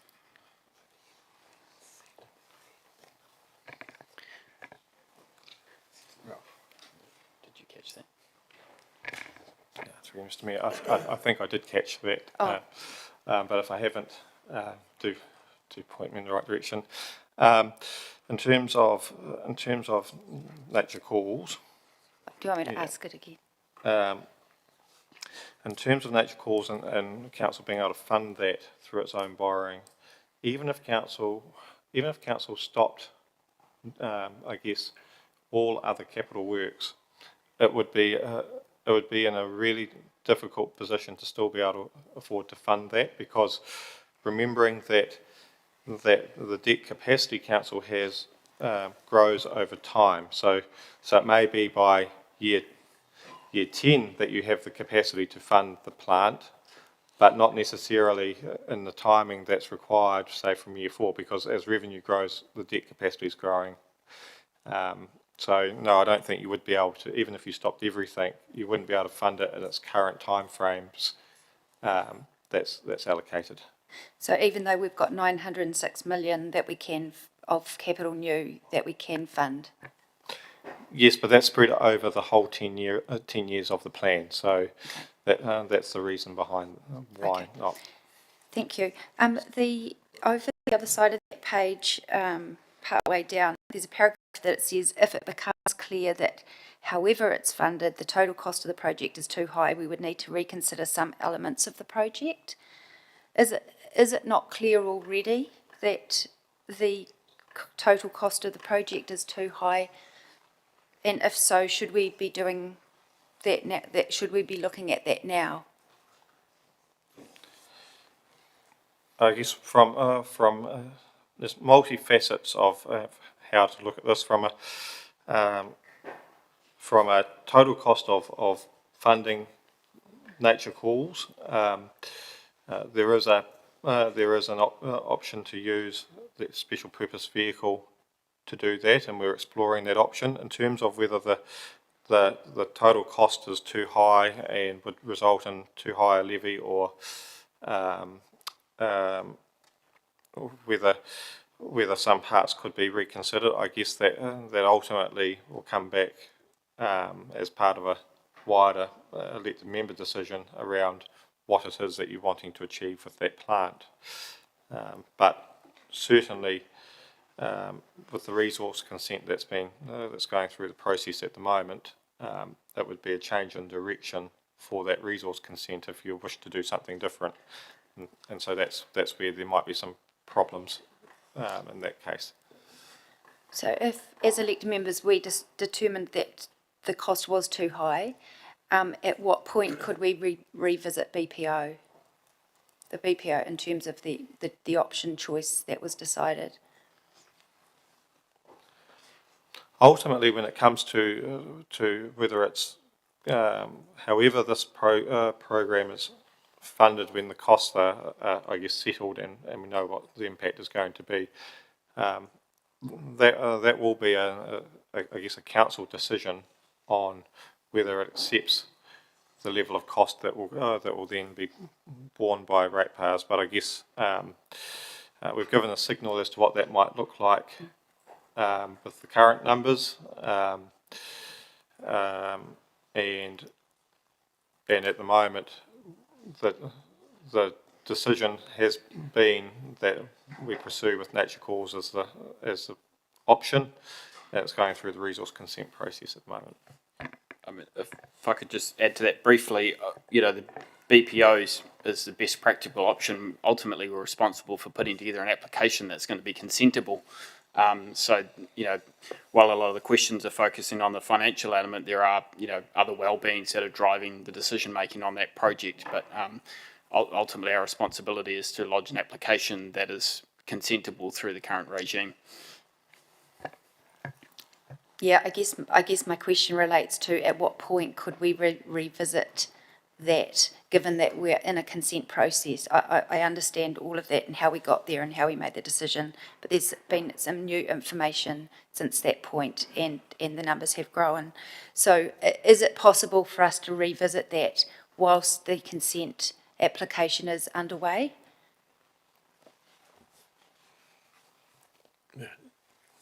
Yeah, so I think we'd probably need to get some more specific advice around that in terms of the timing of various elements. But I suppose just to be really clear, we can't just decide, we don't like the BPO anymore and decide to do something else. We would need to rerun a BPO process. So that is one piece of advice we have had, is that it's very important to make sure that you go through the full process of a BPO. Otherwise, you sort of open yourself up to challenge. So if we got to that point, we would have to think about the interplay between the process that we had with the BPO, the option that resulted, going into the consent. So we can't necessarily just make these changes on the fly. We will need to go back and sort of re-examine the process that we'd have to go through if we decided that the outcome that we were getting was one that we couldn't afford. So we'd have to be very careful about how we went through that process. Okay, thank you. And just further down, it's the bottom of the the paragraph there, it says, this could mean, it talks about we might need to reconsider the project against other projects and services, especially if we cannot fund the project in a way that keeps some or all of the debt off our books. Then it says this could mean reducing the Nature Calls project or reducing our other projects and services. I'm just wondering, could we be considering, could that mean doing both? Those two things? Yes, it could be a combination of both of those things if Yep. we get to that point. Okay. Just in terms of the additional information in here, I note that in recommendation 6, there's not a minor edits clause. Is there still a chance to adjust any wording in here, particularly around the new pages that elected members haven't seen prior to this meeting? Or is there a minor edits way of including a minor edits clause? I'll just go to the CE. Yes, through the Chair, you just need to put that in as an additional recommendation if there's any other minor edits you're wanting to make. Okay, so in the previous page, just where it says the other area of major risk, and it starts off like that, I just wondered if it was written in the wrong order. I mean, if it really is minor, is there no, are you wanting us to do resolutions for really minor edits? Through the Chair, you could just actually just have an additional recommendation that you delegate to the CE to make any other minor amendments. Okay, yeah, that sounds good, thank you. Sorry, just quickly, and thanks to the questions that have already been answered last week, there was one question in there, and there's been a bit of discussion around the overheads. What is our total cost for overheads in the organisation? I'll have to just follow up with that for you with Grant in a moment. But just while I've got the mic, Come back to that. I can answer Councillor Barrett's question while I'm here, so I'll do that. The change in the governance and direction setting activity was because previously the Chief Executive's office was also included within the Mayor's office line, and so that's been taken out and distributed as an overhead across the organisation. All right, Councillor, are you through? I know I have got a few more questions, if that's all right. Okay, can we? Sorry, okay, so just coming into the attachments, page 18,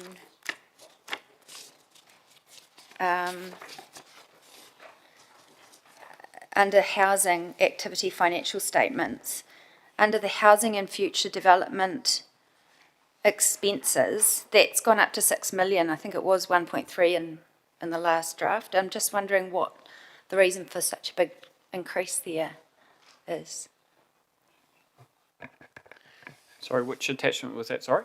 It's attachment 3, and it's page 18 in my group of attachments, but it's the activity financial statements, and it's under the housing part.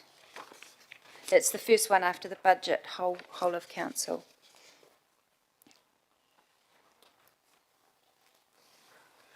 So, page 18 of the PDF. Yeah.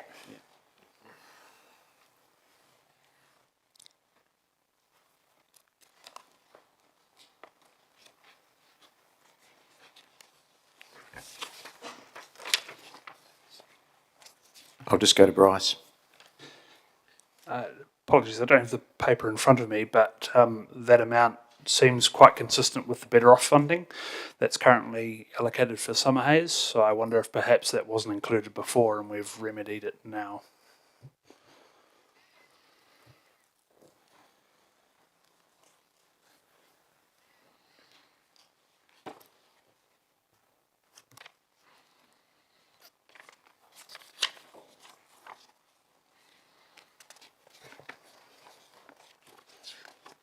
Is that the answer? Sorry, sorry, I've just located the numbers. Can you repeat the exact nature of the question in relation to the numbers? Housing and future development, it's 6, year 1 is now 6,026, 6 million. In our February documents, it was 1.3 million, so there's quite a big jump there.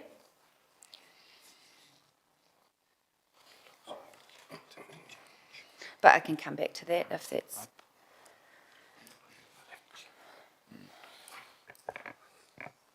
noted that, councillor, and we'll just check Yep. what's changed. In Yep. relation to your overheads question, though, Yeah. that's quite a difficult one to actually just give a straight difference. We have to do a bit of work on that, and the reason for that is because what is an overhead has changed slightly from previously, as I just mentioned. Like the chief executive's office used to come through the direction setting activity. It's now actually an overhead. So, want to make sure we're actually comparing apples with apples, and ensuring that we're taking that into account. So that might take us a little bit of time just to give you that. Yeah. Okay. Thank you. The other Through one. you, sorry, Mr Mayor, Grant's just advised that that Housing and Future Development change was the funding for the development of the balance of Tamakuku, which wasn't in the previous costs. Okay, thank you. That makes sense. The following on, Councillor Barrett raised the big increase in community support, the net, 4.1 million increase, which represents about a 66% increase. So is that all down to overheads? And if so, why is so much of those overheads been allocated to the community support area? Or are there other increases in that area as well? Through Mr. Mayor, the majority of the change in there has been from a redistribution, or I guess overhead methodology change from the previous long-term plan. However, it will include things like where we've talked about the reasons behind the increase to council's total rates position, like any staff that are in that area, market movement for remuneration, that sort of thing. So it's not just all overheads. There are some other, I guess, increases from council's inputs, costs changing. But the majority of that particular change has been from the redistribution of overhead. Okay, so just looking at page 60, which is the operational page related to community support, there's just the one program identified on that page. Is there no other programs within that area that are able to be identified in that are new or increased?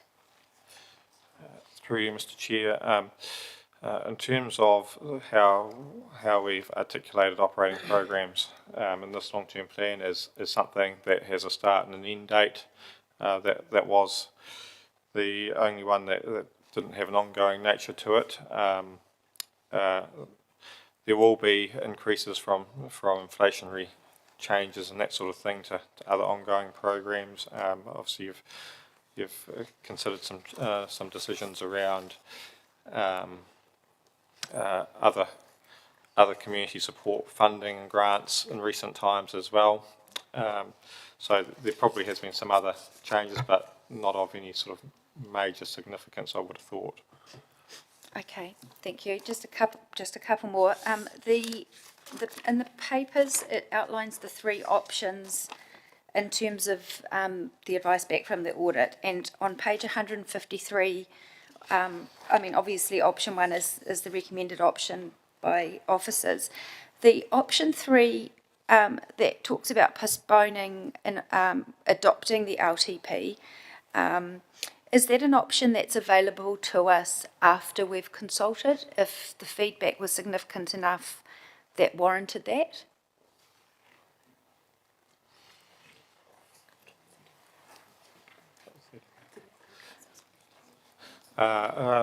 So through you, Mr. Mayor, just conferring with our auditor, council has till the 30th of April to decide whether it wants to defer the long-term plan, after which point it can no longer do so.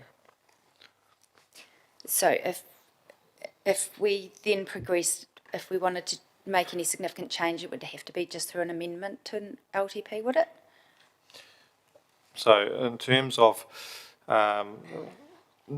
defining what you mean by significant change, if it's a significant change in the subsequent year, and it meets the threshold of significance, then council would possibly do an amended LTP as a result of that. But it depends again around the significance of the change that you're requesting at that point in time. I can't answer that question with definitiveness without knowing what the change that you would be proposing. Okay, thank you. And just one further one in the consultation document on page 40 at the bottom there, the last sentence, it talks about every 1.3 million of operating costs would add 1% to rates each year. In the workshops, it was outlined that it would be every 1.2 million. Is it somewhere in between that, or is that actually increased since our workshops late last year?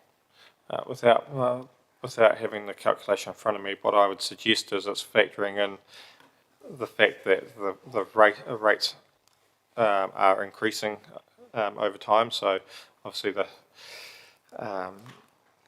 the higher the base is, then the larger the number is in terms of a dollar amount for a percent change. Okay, thank you. And just final question, I think. Sorry, Councillor, this is the last question. Yep. That's what I just said. The year 2 and 3 proposed rates increase have gone up a little bit from what was previously proposed, I think from 9.8 or 9 to 10. Given that since that point we have made some decisions around fees and charges to get some additional revenue, that obviously put the year 1 down slightly. I'm just trying to understand what's driven the increases in year 2 and 3. Yeah, so obviously there's been outlined a few different changes to that version, but what I can tell you is when the prior year reduces, the instant impact is that the following year, the change required for the following year increases to achieve the same result. So I think that whilst there were some fees and charges that were across the whole, I think there was one where we identified in year 1 where the impact was year 1 only, and so that means that you get a little bit of a poke up in year 2, and plus your note recommendation, I think it's 1, is changing, putting that program in. There's a slight debt servicing cost to that, so you're talking points of a percent change as a result of that. Apologies, Mr. Mayor, I did actually have one more. Can I ask a quick question? Very quickly. Just on page 4 of the attachments, it's got the changes made to the city strategy and plans. And one of those, down under the bullet points, it talks about finalise a civic and cultural master plan with cultural facilities. And I had noted that the consultation document didn't mention civic and cultural master plan. It has another title. I had provided it in some of the feedback. It just seems like inconsistent language, and I think there was city centre, I can't find it, city centre something or other. But I'm just wondering, is there any intention in keeping the language consistent so that people actually understand that work? Or if so, why is the language different in the consultation around that? Yeah, we can certainly look at that as part of those minor amendments to make sure that the language is consistent. That sounds great. Thank you. Right, councillors, very quickly, Councillor Dennison.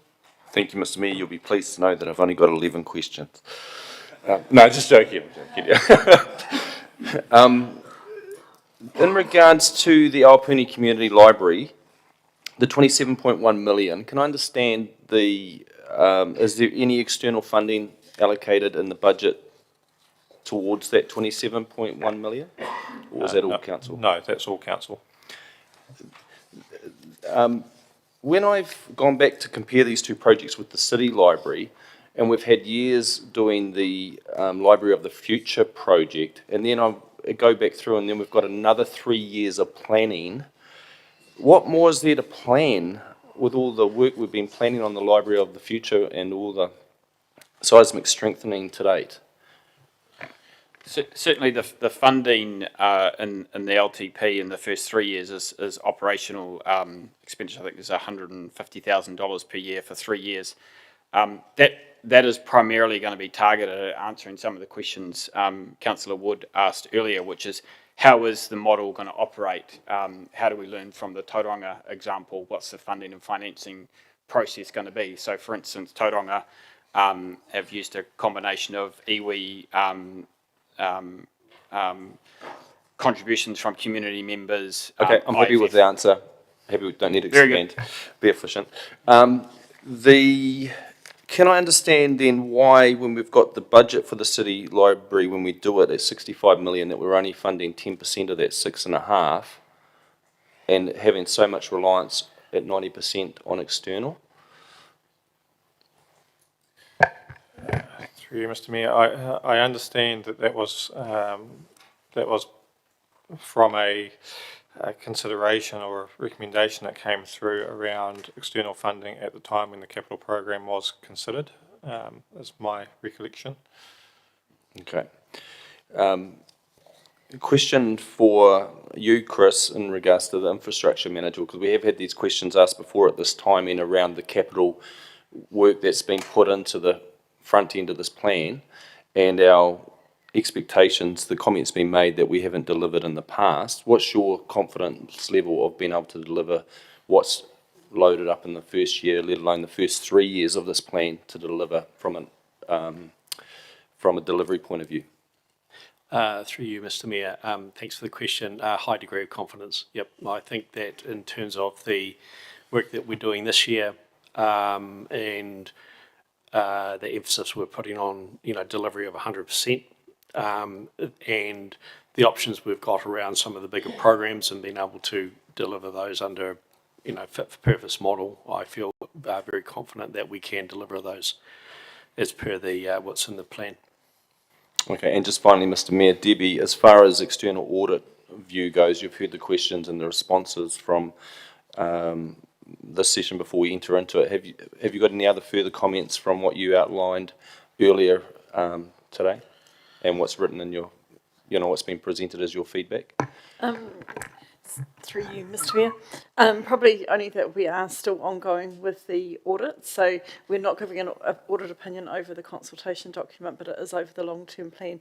So we are still working through some other issues as well. We wanted to bring these big ones to the table today so that council was aware of the thinking behind it. But that's, so that's probably the only other thing to bring to you.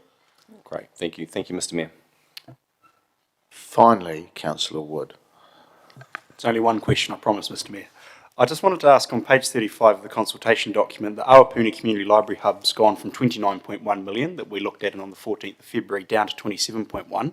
I'm wondering if that's been a genuine reduction in the project cost or if that's just the fact that we've spent $2 million buying the land and so we've taken that out of the consultation. And if so, is that disingenuous given that's still part of the project cost and should that figure be 29.1 million, not 27.1?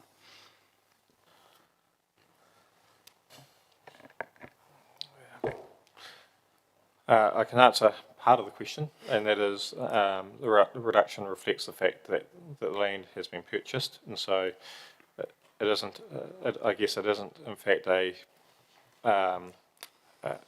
long-term plan proposal for budget for that because you've committed that spending already, and that's why we've made that adjustment. So your opening balance for things like your debt goes up slightly because you've already actually committed to spending.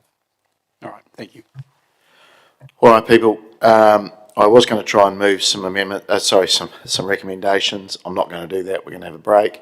Back in the chamber at 20 past. Thank you.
Kia ora tātou, welcome back. Right. We're still on number 9. Okay, around adopting the 24-34 LTP consultation material to go to the public. So recommendations to council. Councillors, I'm going to attempt to move 1 to 4 and then we can take 5 and any additional recommendations, and I believe there's possibly a couple coming. So first, 1, that council include program 161, urban growth, Kiki Whenua, transport into the 2024-34 LTP supporting material as in paragraph 6.6 of the report. 2, that council note that minor changes have been made to the wording supporting information budgets and disclosures as a result of the audit review process and decision of council following the 7th of February 2024 council meeting. 3, that council agree for consultation the statement of proposal attachment 8 for the review of the revenue and financing policy agreed by council 7 February 2024.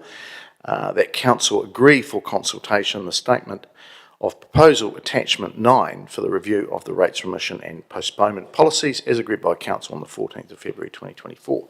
I look to move that, seconded by the Deputy Mayor. Thank you. Look, councillors, I might just leave my comments into a catch-all right at the end because I know there's some other stuff possibly coming. But just to say that, just want to acknowledge you as colleagues. This has been months of work to get to this. On balance, I do think we've gone out with quite a fair and reasonable LTP or draft LTP. The public will tell us where we sit. It's probably worth noting that we sit in the bottom quartile of increases. You just need to look at your own bills at home and what they're increasing, and one would suggest that it's significantly more than 11% at times. But it's nobody likes putting up rates, but there isn't actually a lot of choice in some of this stuff. So I'll look to go to other comments. Councillor Naylor. Mr Mayor, I was just going to ask if recommendation 3 could be taken separately. I'm happy to speak to that briefly. Yep. Okay. Just briefly, I'm happy to support recommendations 1, 2 and 4. I won't be supporting 3. I have indicated previously my concern particularly around the rates affordability limit and the formula that does include inability to, the debt reduction component of that. I think in terms of the 149 million that's included as large debt repayments in the middle years does concern me in terms of that being used as a way to limit the debt. I think if we're going to have a rates affordability limit, including something like large debt repayments, and that sort of goes against the principle, I think, of what that limit is there for. So I won't be supporting that, but generally are fairly comfortable with the rest of what is in that policy. Councillor Dennison. Thank you, Mr Mayor. I'm going to support all recommendations, but make some comments. I think what's clear and that there's some big items in this budget, and looking for feedback from our community exactly where to adjust. I've got my views, but I'm open to hearing the community. I think the term that was used that I think is quite apt is a lot of things that are programs, especially these big capital programs, are speculative on where the money's coming from and how we're going to service it. For example, when we're proposing a double-digit rate increase back for the next 3 years, you know, there was a period of time where we used to get cold chills when you proposed 8 or 9% in any one year, and now we're almost seeming numb to the fact we're going out with double-digit rate increases back, and thinking that's going to be acceptable. Where my view is, I just don't think it's sustainable. We look at the wastewater project, which is a big, significant project. We did the best option, practical option, and landed on a budget that was well less than what we're proposing now because of the inflation and the cost pressures of the market. And I don't think that's sustainable as a very first foundation cornerstone for this budget.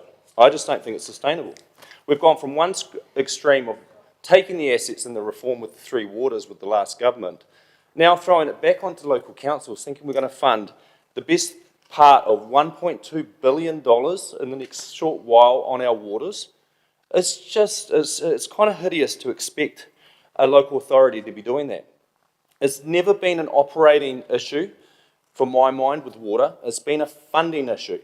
And I think it's a really serious proposition for the central government to be helping assist with the funding, not having us go out to these other funding mechanisms to have 100% borrowing on it, to burden the city for every year thereafter.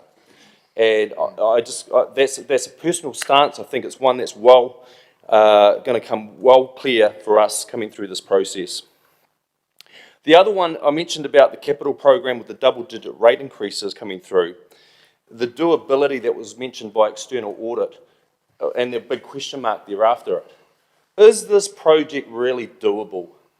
And we've gone out with lesser budgets in the past and come well short on delivery.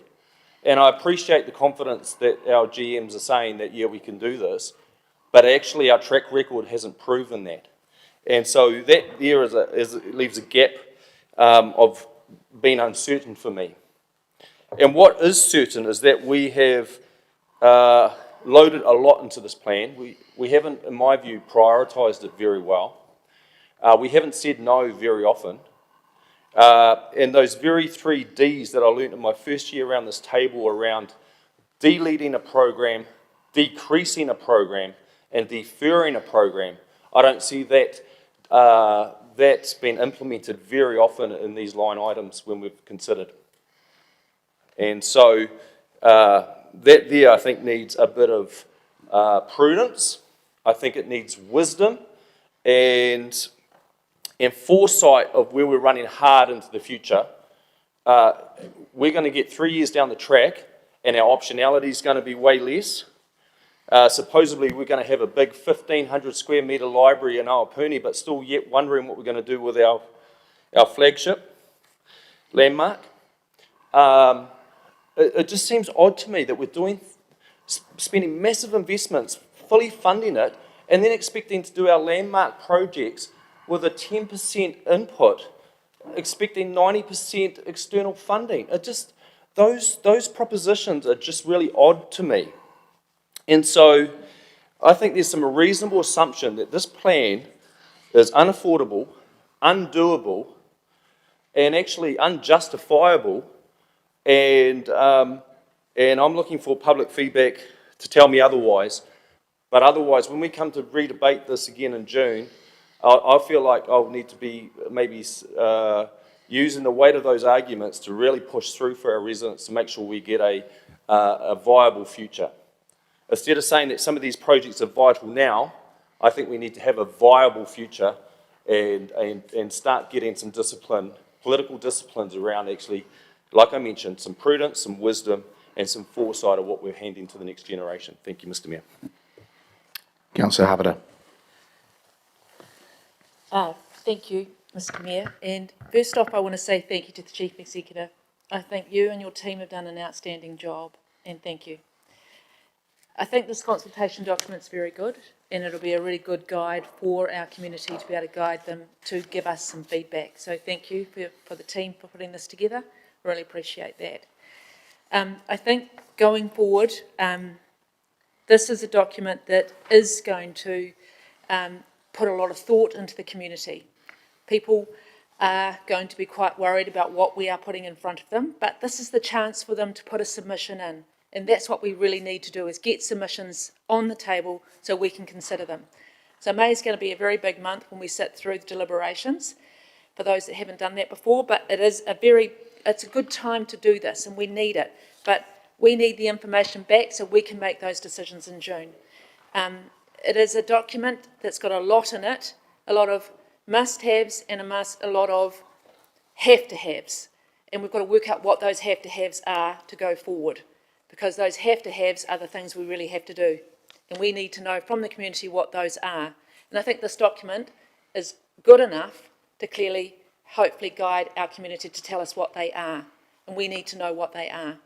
You need to basically drive it out to our community, all of us do, with the help of our officers so that we can get these submissions in. That's really important. So thank you, Wade, for everything you have done. Councillor Bowen. Thank you, Mr Mayor. I'm happy to support this next stage of the ever increasing process around LTP. As Councillor Harper said really clearly, we're in a good place to go out to our community and consult on this. A couple of points from the comments that have already been made. I wanted to add another few Ds to Councillor Dennison's delete, decrease, defer. I wanted to say that this is our opportunity to go out and defend the decisions that we've made so far and the very thoughtful processes that have gone into that. I wanted to say that this is our opportunity to define with our community what their priorities are. And I wanted to say that this is our opportunity to check that we can deliver on that plan. And those 3 Ds, defend, define, deliver, are what I'm happy to take out to the community. We are a long way away from deleting, decreasing and deferring in this chamber today. This is a conversation with our community. On the points about doability, and I can hear the concerns, and yes, there is that track record. However, we've expressed doability as a percentage of the capital programme in dollar terms.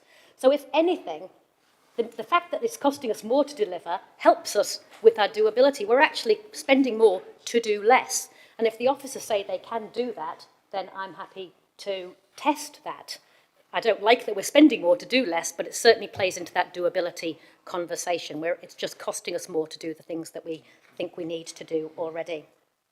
And on the question about the City Library versus Awapuni, I don't think that's a value proposition we want to get in. Those are different things. Awapuni is a suburban library that will come with significant civil defence benefits if we proceed with that project. And yes, it comes at a cost, and we're going to have to talk about that. But to say that we should be looking for external funding for that instead of external funding for the City Library, I think fails to understand the proposition that we're taking out to funders. The City Library is fundable for exactly the reasons Councillor Dennison talks about. It's our landmark building, it's our city hub, it's iconic in Palmerston North and actually as a library for this country. And that's why it's fundable in a way that a suburban library will never be. And so that's the package, that's the thinking that we're taking out to our community. Yep, there's some things in there that are speculative. It's a word I will own. But it's a thoughtful and well-knitted together package that all has to hang together. So it makes me nervous when we talk about carving off bits of it to talk about separately, just focusing on the rates rise, just focusing on civic and cultural, just focusing on suburban libraries. This is a package that works together. And in that regard, that's what we take out for consultation and bring back into this chamber, where we then rework the package, not just the individual items within it. And so I look forward to being able to have that conversation with our community and seeing that feedback come back in so we can think about what this looks like in its entirety by the end of June. Thank you. Councillor Finlay. Thank you, Mr Mayor. And just to repeat Councillor Harper's words, congratulations to the staff for keeping it down to 11.3%. There's an awful lot of councils around here that are a lot higher than that. But when I look at a 31.5 rate increase over 3 years, I ask myself, is this affordable? This year we're going up by 11.3%.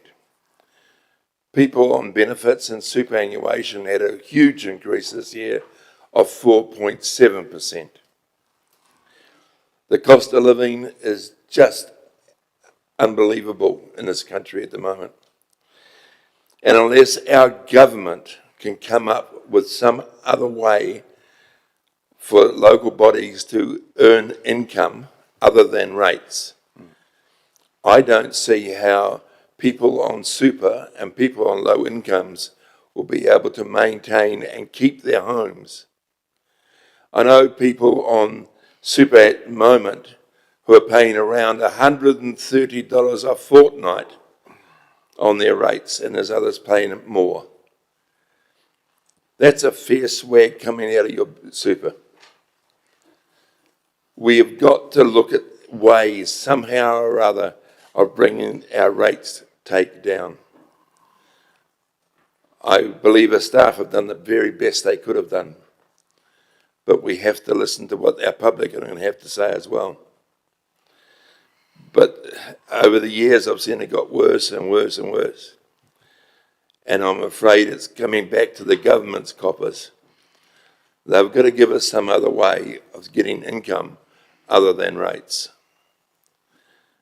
GST is a possibility. Who knows? That's all I've got to say at the moment. Councillor Wood. Thank you, Mr. Mayor. I was going to save my comments for item 6, but it seems we're having the debate now, so why not have it now? I just want to talk briefly, well not briefly, at length about the facts that I'll be going out to the community about this long-term plan so that we're all in agreement. I think we're about to have a really passionate debate and consultation discussion about what is of value, what is necessary, what do we have to have. But if we can't agree on what the facts are at the start, it makes it really hard to have that debate. So I'm going to go through the facts I'll be talking about, how I calculated them so that we can then move forward from there. So there is going to be a 103.34% increase in rates collected over the next 10 years. That means that comes directly from page 115, item 9, attachment 6. Total rates revenue this year is 124 million. By 34-35, it will be 252.617 million. So that's a 103.34% increase. So I will be going out to the community saying, can you stomach your rates doubling over the next 10 years? You're welcome to do that calculation yourself on that page. On that same page, over the next 3 years, the increase is going to go from 124 million of rates revenue collected to 167 million, aka a cumulative 34.9% increase, or a 35% increase to rates. You can go to that page and do it yourself. That means that the average single unit residential rates will go from $3,206 this year to approximately $4,324 in 3 years' time, or an extra $43 per fortnight for the average single unit residential home. Of course, there's a little bit of distribution in there between what percentage is paid by what category, but that's the average. In 10 years' time, by the end of this plan, the average single unit residential rate will go from $3,206 to $6,508, or an extra $127 per fortnight.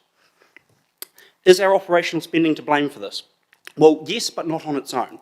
So our capital program is the key driver of this rate increase. And I recognise that doesn't seem to have been the case in previous years because we haven't had that inbuilt additional debt payment as a part of our calculations going forward. So I appreciate this might be, for members who've been here for a while, a little bit different to my understanding of what's happened in the past. So our capital program, our finance costs are projected to double from $15 million next year to $30.6 million in 4 years' time, and carry on above 30 million into the future. That's page 13, item 9, attachment 3.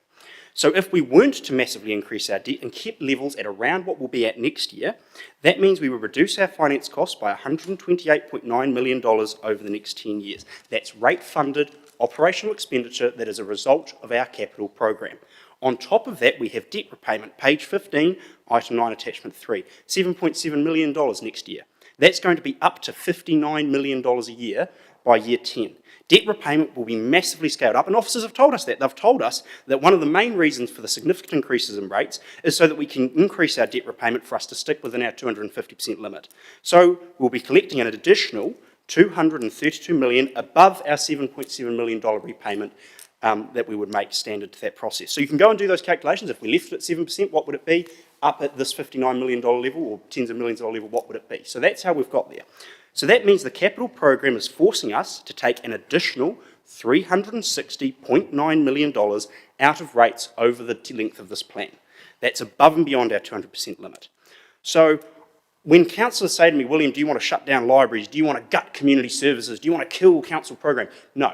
I recognise perhaps in the past that's been how you've got the rate increases down, you've decreased operational spending, but in this plan, the cold hard facts in this document is that the capital program is the main, or one of the main drivers of our increased rate requirement. And so I'm going to go out and I'm going to fight my corner, just as I expect every other councillor here to do, to go out and fight your corner, and I encourage you to do that. I want councillors that believe in this plan to go out to the community and say, we are going to put rates up 103%, and here's what you're going to get for it. And I want people to submit and tell us that they are okay with that cost. I want people to tell us that they are comfortable, they believe they're going to get value out of that. I'm yet to be convinced, but I genuinely am open-minded. If we get the majority of submissions that say they are comfortable to pay the cost that we are putting in here for what they're going to get, then that's all right. And so I encourage you to fight your corner. And just as if we get a majority of submissions saying they're not comfortable to pay that cost and they don't see the value, I'd ask you to be open-minded in seeing that process through. The last thing I was going to say, and the other figure that I'll be talking about, is based off the currently available information, at its peak in years 6 and 7, when debt peaks and the wastewater treatment plant costs come in, there is going to be $1.272 billion of debt on our community. Now, of course, the wastewater treatment plant might not cost as much, we can hope for that, but what we're working with today is that we'll have $647 million there and $625 million of council debt.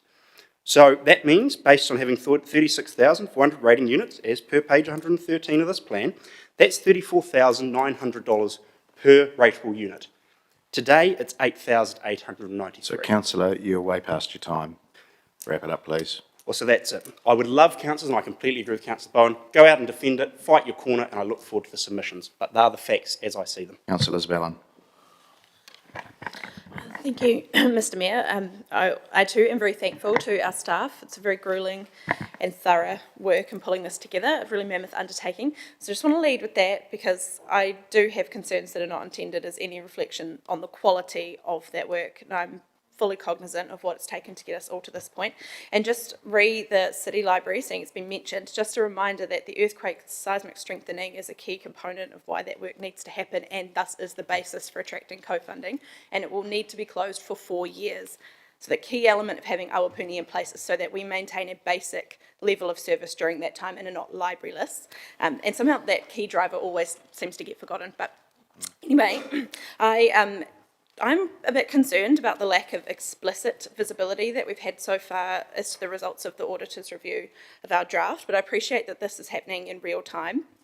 But when we voted to submit the CD2 audit feedback, I did comment at the time that I would await with interest those results and any red flags that it might raise.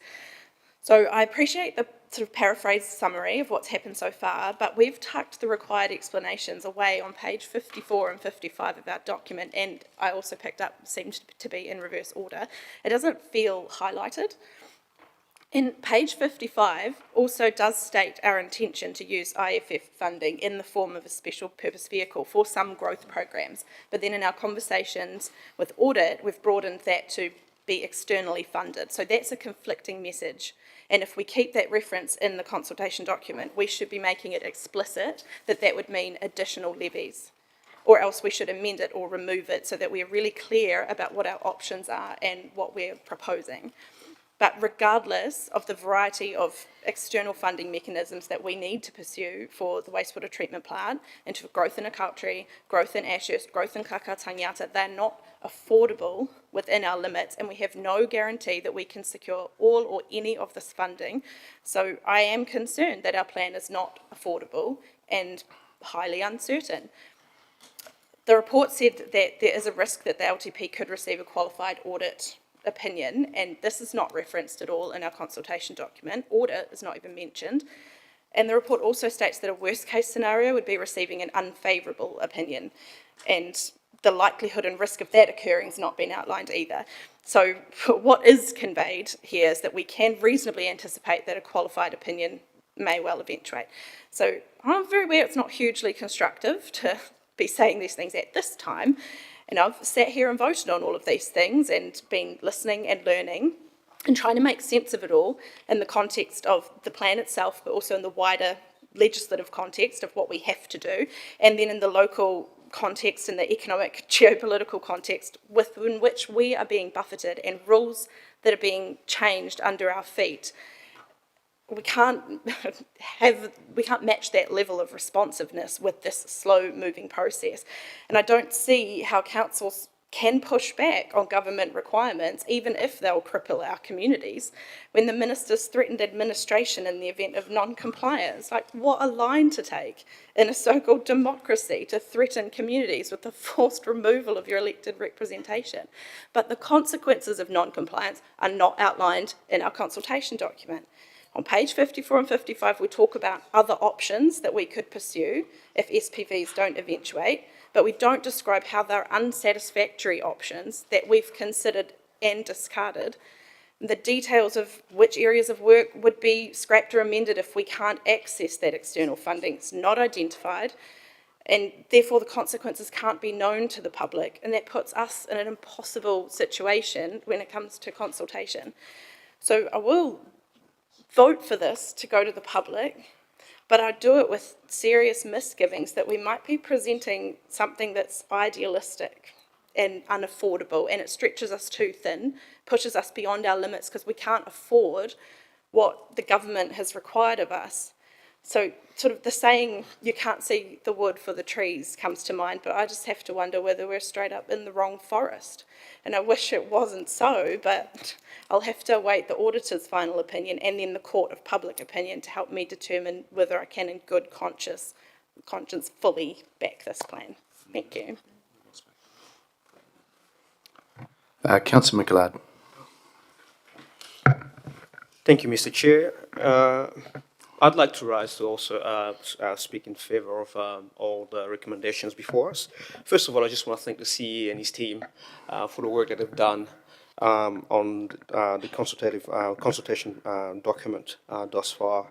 And I also want to thank also my colleagues for the civil conversation that we've had so far, awaiting future processes or future stages of this process as well. I've always said LTPs are very difficult, and it's been a very thoughtful process as well. And this has been a result of months of work that we've done on this. And I also want to take this opportunity also to probably allay some of my concerns that have been also been raised by my colleagues around the viability of this document or this proposal that we're putting to the community.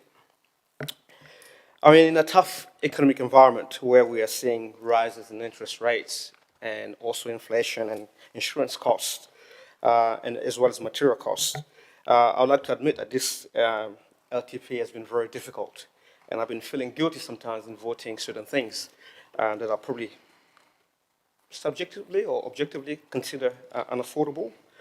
But in a room full of elected members with diverse views, I can assure the public or the community that we've done our very best to get to this point and to also strike a balance between investing to improve service delivery and community well-being and reducing costs to minimize rating impact.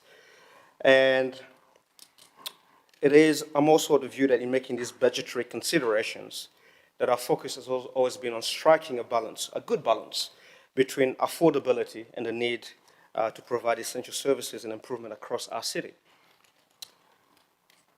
Now it's up to the community to tell us. This is a consultative document, and it's now up to the community to tell us, what we should be doing more of or less of.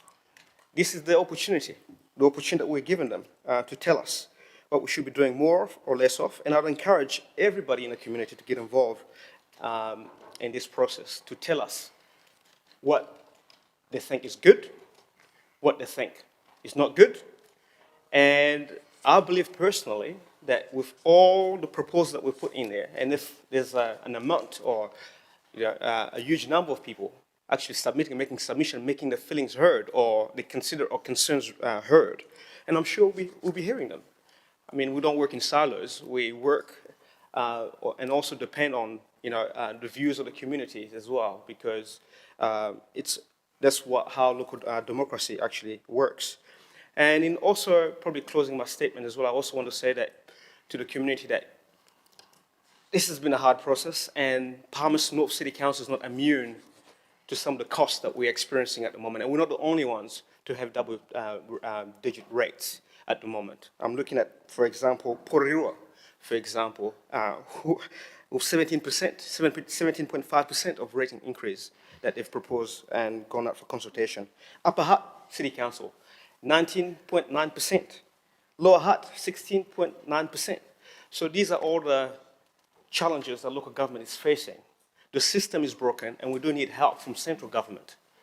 And it's not good for central government alone to be pushing all these reforms on us and all these regulations on us without having any sort of consideration or financial consideration on local government, or having all these cabinet decision-making without take into consideration how local government is going to fund for it, or without some sort of price tag attached to some of the decisions that are being made in Wellington. So I would like us to also probably,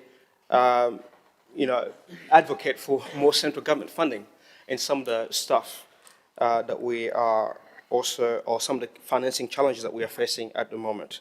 I'll leave it at that, but I just want to say to the community that we've done our very best to bring this document to where it is. It's now your time and your opportunity to make your views heard. Thank you. Councillor Barrett. Thank you, Mr. Mayor and colleagues. Looks like we'll sneak in just in the morning of this session. There is absolutely reason for everyone in the community to be highly engaged and interested in what we're putting out the door here. And I'd say like never before, there's more on the line, literally on the bottom line, than we've ever communicated to the community before. So I do hope that we see a record number of submissions in this space. Unlike some of the earlier comments, I won't be taking a simple majoritarian view on submissions. I'm very interested in the weight of arguments and what is actually presented. It is not as simple as just counting, but it is incredibly valuable, and so I do look forward to hearing from the community. Also, unlike some others, I don't really, I can't say I quite buy into the defend and the fight your corner kind of language. I think it's our job to inform, and then our job to listen and see what really comes through that. So yes, encouraging people to have their input, and we'll look forward to the balance there in terms of what comes through those submissions. Yeah, just huge mind-boggling numbers though, to be honest. $3 billion in public money to be invested over time, and more than half of that is now coming through this, to my mind, still rather magical invention of off-sheet balance, or off-balance sheet borrowing. It's strange to me because it's off our balance sheet, but it's still 100% on the community's responsibility to actually meet that. And I'd have to say this is the part that I'm most nervous about. We talk about unlocking this additional investment. I'm not sure if we're unlocking a treasure chest or if we're unlocking Pandora's box. And there is every reason for the community to be looking into and asking questions about this. Very pleased that we're finally putting the question out the door, a bit unfortunate that Councillor Johnson's away today, actually. Finally putting the question out the door around rating systems and that ever interesting question of who pays what. And I'm sure we'll get plenty of good input on that. A little bit of commentary around the numbers, and we've heard some good maths and calculations down the way here, which has been helpful. And I would concur there is absolutely no free lunch. Growth requires investment, progress requires investment.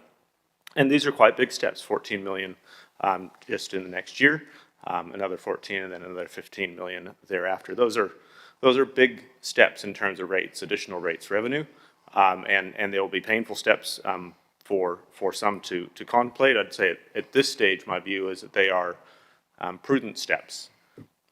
They're big steps, and part of the reason that they're big steps, but prudent, is that we are on the back of decades of underinvestment that is all quite evident around us. I've already heard a little bit today on what I think is that vein in terms of the call for lower rates that are already echoing around even in the chamber today. Continued downward pressure on rates ultimately leads you into some very unhelpful places as a community. We do need public money to invest. And I think there's a few points to make around that. First is you get what you pay for, right? So if we're going to be honest with the community, we need to be talking about getting what you pay for. We need to acknowledge that as well as all that investment of rates, our equity position changes substantially over the 10 years. It goes from 2.1 billion to over 4. There is a substantial amount of equity being built over that 10-year plan. I'd also encourage people to reflect on the fact that while the headline that's always captured is around 11.3%, when you look at the median or the typical residential, it is not 11.3. It doesn't even start with a 10, doesn't even start with a 9, it starts with a 6. So I think we should be more honest with the community about actually here's the range of rating implications, not just the headline figure, but when you think about the household impact, the typical median single residential in this community starts with a 6. And finally, I'd say it is quite remarkable that, yes, it does take 124 million this year, or proposed to run an incredibly diverse organization enterprise. That is less than 0.5% of the capital value within the city. We have a $32.8 billion capital value across the city, and I find it absolutely amazing that for less than 0.5% of that each year, we can actually, as a council, deliver everything that we do. Precious little support from Wellington, and we'll support the comments others have made around that, but it is truly amazing to me how much we do achieve for so little. So yes, overall there are costs, and we do need to recognize those and be honest around them, but there's also value, and I would make the case that the proposal, as it stands, delivers value in spades. So, like others, would like to thank the Chief Executive and all the officers that have put in a huge amount of work over late night. I've been amazed to see the timeliness and the quality of responses to questions that have come from all directions at all times of day and night, and really appreciate the huge effort that's gone to get us here. And again, everyone in the community's got a huge stake here, and so I look forward to hearing a number, and hopefully a record number, of submissions to this plan. Thank you. All right, people have jumped in and out, so look, I'll just sum up and write a reply. Thanks to everybody's comments, and I think, look, I agree with some. I'll just give you another version of some of the others. I think Councillor Barrett did sum it up quite well, and rates really are a value proposition. What are we getting for our rates? And I have been around the country recently, and I'd have to say Palmerston North's well placed. You may have seen a media article by a certain media organisation where they were comparing Palmerston North and New Plymouth. And all of a sudden we might have a New Zealand sister city from New Plymouth, because they actually do quite like us. But in all seriousness, we do get a lot. People that, you just got to be careful. We do actually have a lot here. Palmerston North's in quite a good space, but this is absolutely challenging. I agree with comments from Councillor Dennison around the sustainability, and I don't think anybody here in their right mind will be saying, this is great, this is all sustainable. It isn't. Local government's on the edge. It's at a real crossroads. And I do perhaps think a lot of that commentary, I do hope there's some government officials or even the odd MP listening to this, because it's a voice that doesn't seem to be heard that well in Wellington. And the government does need to do something here. There is so much unfunded mandates put on top of us. There's 50 million alone to protect our fresh water when we deliver the best fresh water in the country, and yet we're now non-compliant. It's madness, because a certain person makes a decision in Wellington. Those are the sort of things that are happening almost every day. I just want to talk about, just very briefly, investment, not cost, investment in our people, in our facilities. I want to use the words, not the D words, I want to use the A words. Aspiration, ambition. It's actually in our vision that we do want to be ambitious. And I agree, there's so much uncertainty, and it's been a difficult LTP that we probably have lost a bit of that over the translation. To some of the comments, adding up 10 years worth of LTP rates, councillors, we can change this at year 2. We've done that before when things have come at us like a freight train. So going out with adding all the rates up in 10 years, yes, I know it's on paper, but we know we can change that, even in these difficult environments. In terms of our audit, look, we've got to be honest. If I was the auditor, I'd be giving us a qualification. There is a lot of uncertainty, but you'll probably find that there's going to be half the councils in New Zealand with that as well. So, look, it's not just our problem alone. Some of the community facilities that have been brought to us are very people orientated. They've been brought to us from the community. They've advocated for it. We haven't just said, hey, we want Awapuni, we want Te Matua Patoa. They've been advocated, and some for years. So, again, we do have to balance it up. I appreciate nobody wants to go out there putting up rates. Like Councillor Mickelard said, we're in the lower quartile of doing that. I remind you to look at page 27 and 26 of the consultation document.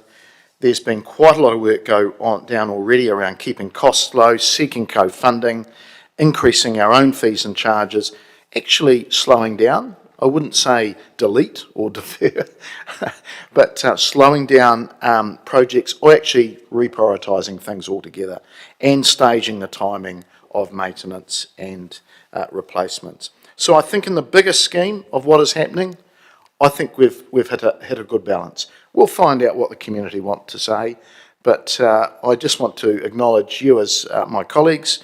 It's been it's been the toughest one I've been involved in, and I've been here for a decade. And look, the city's changed too, as Councillor Barrett said. When I arrived, we weren't even collecting $100 million in revenue. Now with all our fees and charges, we're nearly tripling that. So we're a different council. We've got a different population, and we'll have a different balance sheet in the coming years. So all that needs to be factored in as well, because we're not the 70, 80,000 people that we once were a decade ago. So acknowledge Wade and the officers. I've seen the emails, I've seen the work going on behind the scenes, and you've done really well to get us to this stage. Again, it's a starting point. Let's see what the community want. I do hope they get involved, because and we've actually got to advocate really strongly in Wellington, because I don't think year 2 and year 3 we can keep sustaining this. So I ask you to vote for this. It gets it started. We get out and consult, and we hope people really do engage with this. So we will now vote on 1, 2 and 4, and then we'll come back and do 3 next.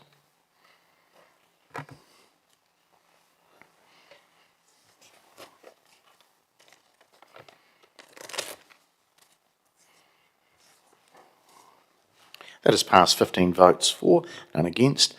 We will just do 3.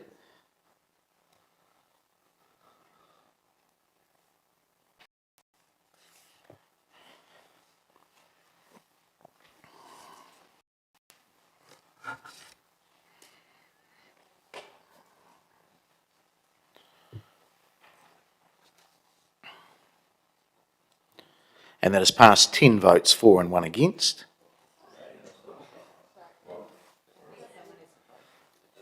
Okay, what we'll do is we'll just do that vote again, please. The numbers don't add up.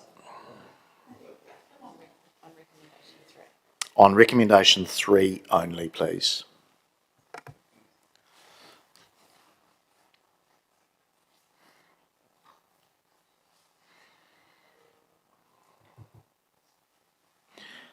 That has passed 14 votes for and 1 against.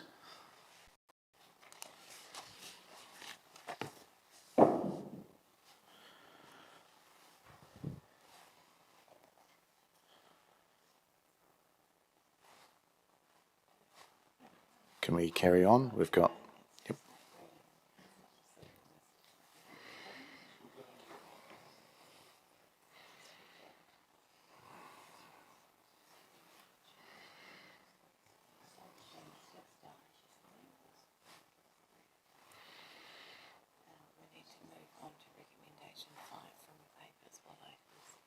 Okay, we'll move on to recommendation 5, which is around that council adopt for consultation the 2024-34 long-term plan supporting material as listed in table 1.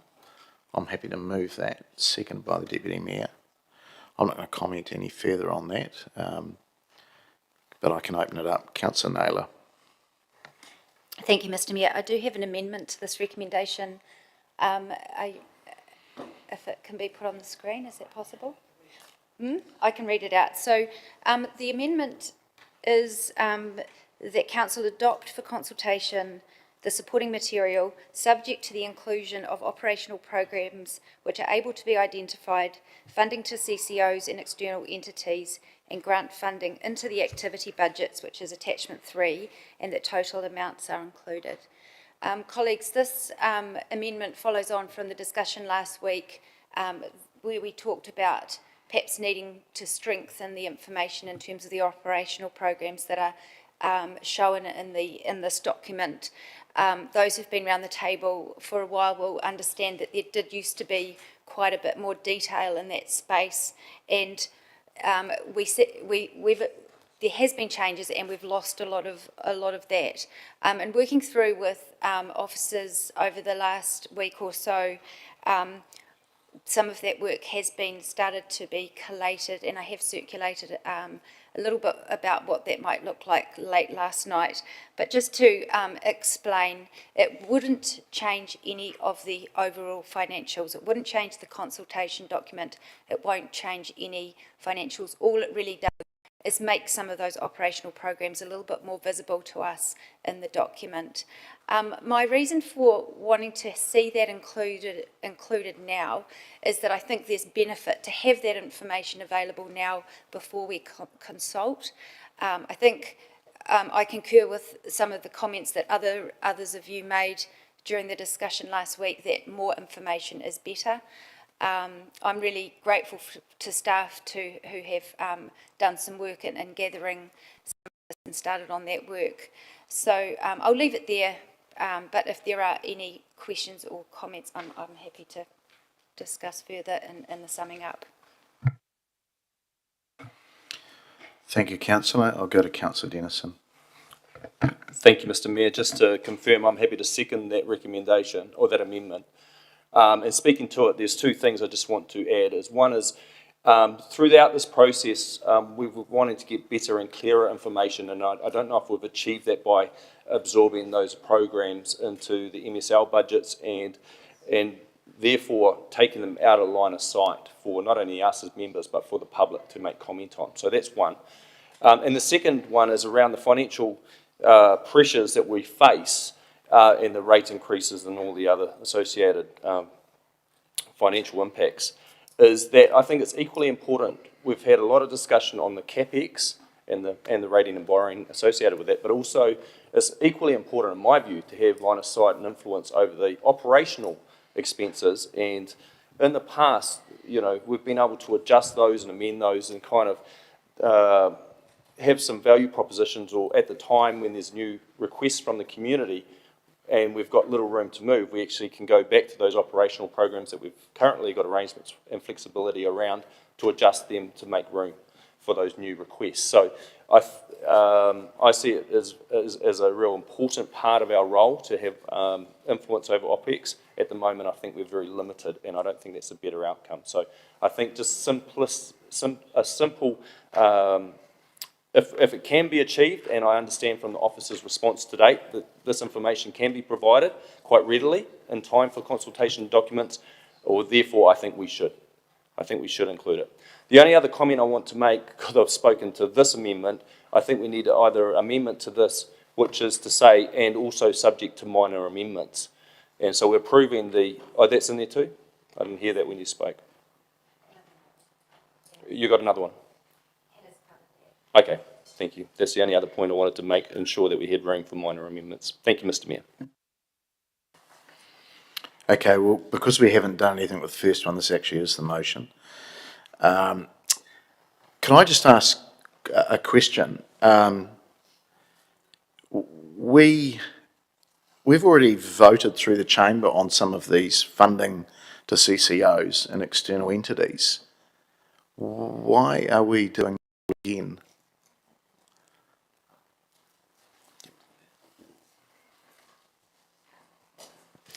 Just to answer that, the effect of this resolution isn't to change any decisions that have been made, it's just to make the outcome of those decisions visible. So at the moment, if we wanted to know how much funding there was towards strategic priority grants, for example, or one of the CCOs, that information isn't. But we've already voted in the chamber. That's what in previous meetings. Can I just finish? I hear your question, and what I'm saying is this would make the amounts visible to us. It doesn't change any of the decisions that have been previously made. It just makes the information more accessible.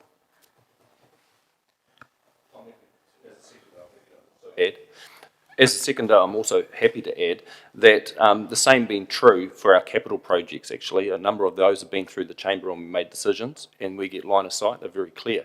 I don't see operational programs any different. You're quite right. We've made decisions, but I feel like we still should have the line item, seen it through and any adjustments that we want to make, it can be made on year by year, looking at a 10-year view. So I see them, your query, I think, is true for both operational and capital. Okay. Well, thank you for replying to that. Look, councillors, I'm not going to support this because I think this is another version of relitigation.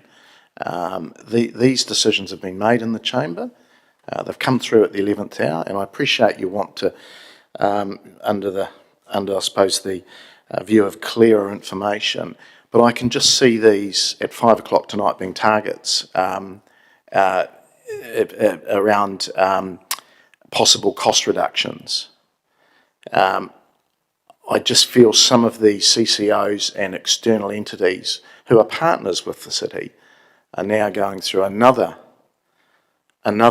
perhaps opportunity of seeing funding reduced. I'm just not clear on what the true understanding is here. So look, I'm okay with wanting to be clear and transparent, absolutely, but I'm just not understanding where this is actually coming from. So at this stage, I'm just going to vote against it. Thank you. Is there anybody else wishing to comment?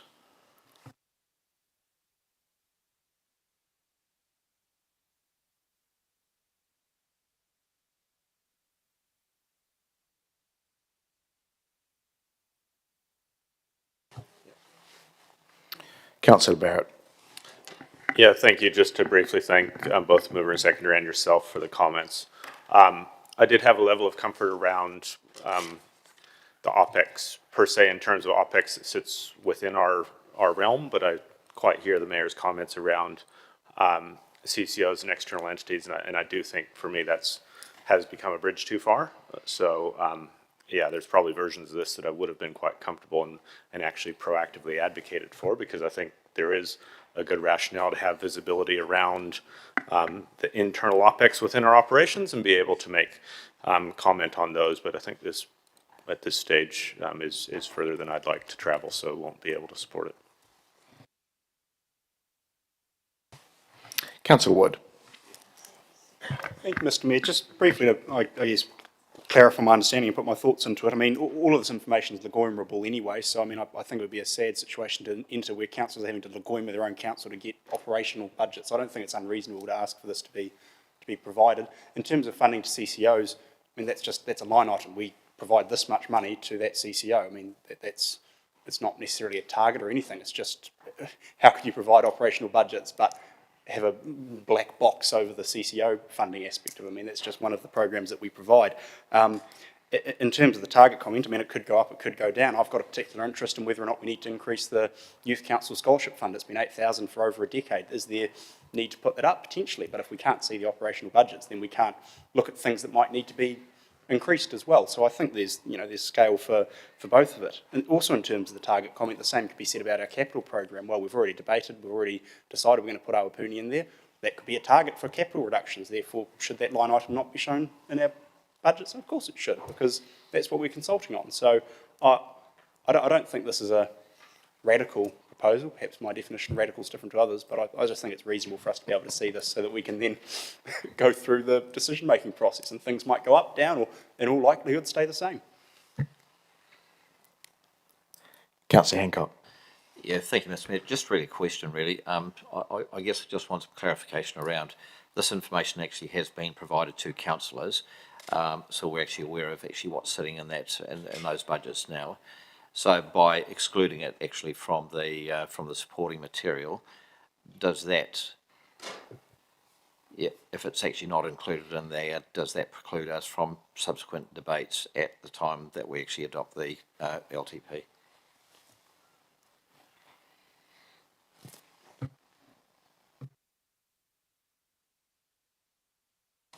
Through the chair, I think this resolution is asking that this be added to the supporting material. It's not taking anything out of that. It's effectively what's in the supporting material is the budgets from the previous conversations that you had around seeing the activities and the sub-activity work, and then some of the programs were listed in there, the ones that had a start and finish time effectively across the 10-year period.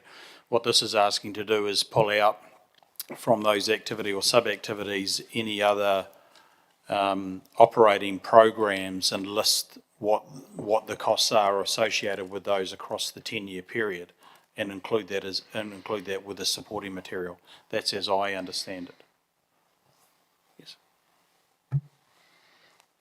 Okay. All right, back to you, councillor, for right of reply. Thank you. In discussion with the seconder, we're happy to delete the funding to CCOs and external entities if that's particularly, I'm hearing, if that's a sticking point to some elected members. So we can do that at this point. So just to progress this as outlined, but with deleting funding to CCOs and external entities. I agree with the Mayor's comments that things should be clear and transparent, and this amendment is trying to achieve that in a better way. As Councillor Woods already pointed out, we can ask for any of this information, and certainly over the recent weeks I have asked for some of this information. Sometimes it has taken a few weeks to come back, and I am always aware of the workload that does put on officers. I think having more information readily available is useful for us, and it means we've all got the same information. We can see where that is. There's no, discussion about whose numbers is right or whose numbers is wrong.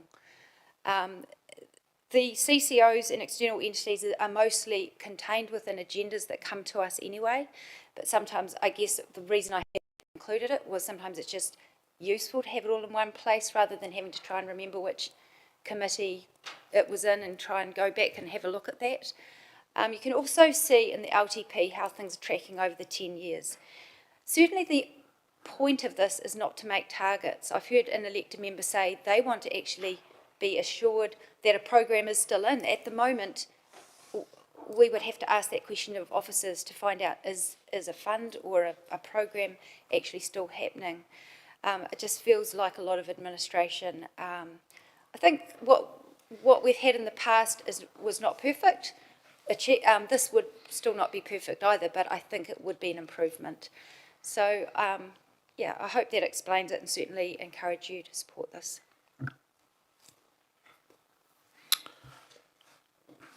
Right. Okay. All right, we will vote.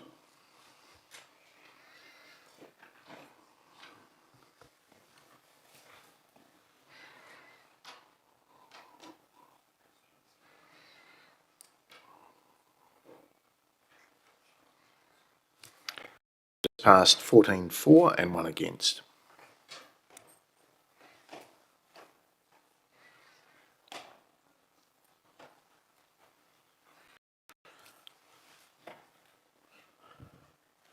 Right.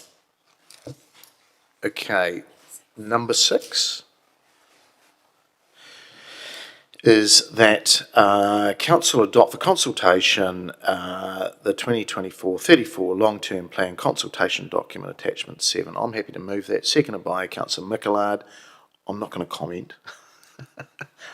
And I was hoping others wouldn't, but we've got Councillor Naylor. Thank you. Thank you, Mr. I hadn't commented earlier because I'd already used up my comment for talking about recommendation 3. So I did want to make some brief comments and appreciate the comments that others have made earlier. I am interested in the conversation we're going to have with our community, and I do agree with Councillor Barrett. This primarily is about informing our community and listening. However, part of the message that I'm interested in conveying to the community is that we actually do have some choice. There are some costs that are absolutely unavoidable. Probably, I think it's been identified at least about half of year 1 is really just servicing the debt that we have already incurred. So we can't unspend that money that has already been spent. But in terms of looking forward, a lot of what is driving the increases is the level of our capital new. I agree with the comments that the Mayor has already made that Palmerston North is well placed. And I think primarily we should be looking after what we've got. And I think what we've already got is very good. I think the step up in terms of the renewals is about an additional 100 million from the last term plan. We were at about 341 million for renewals, and it's about 440 something now.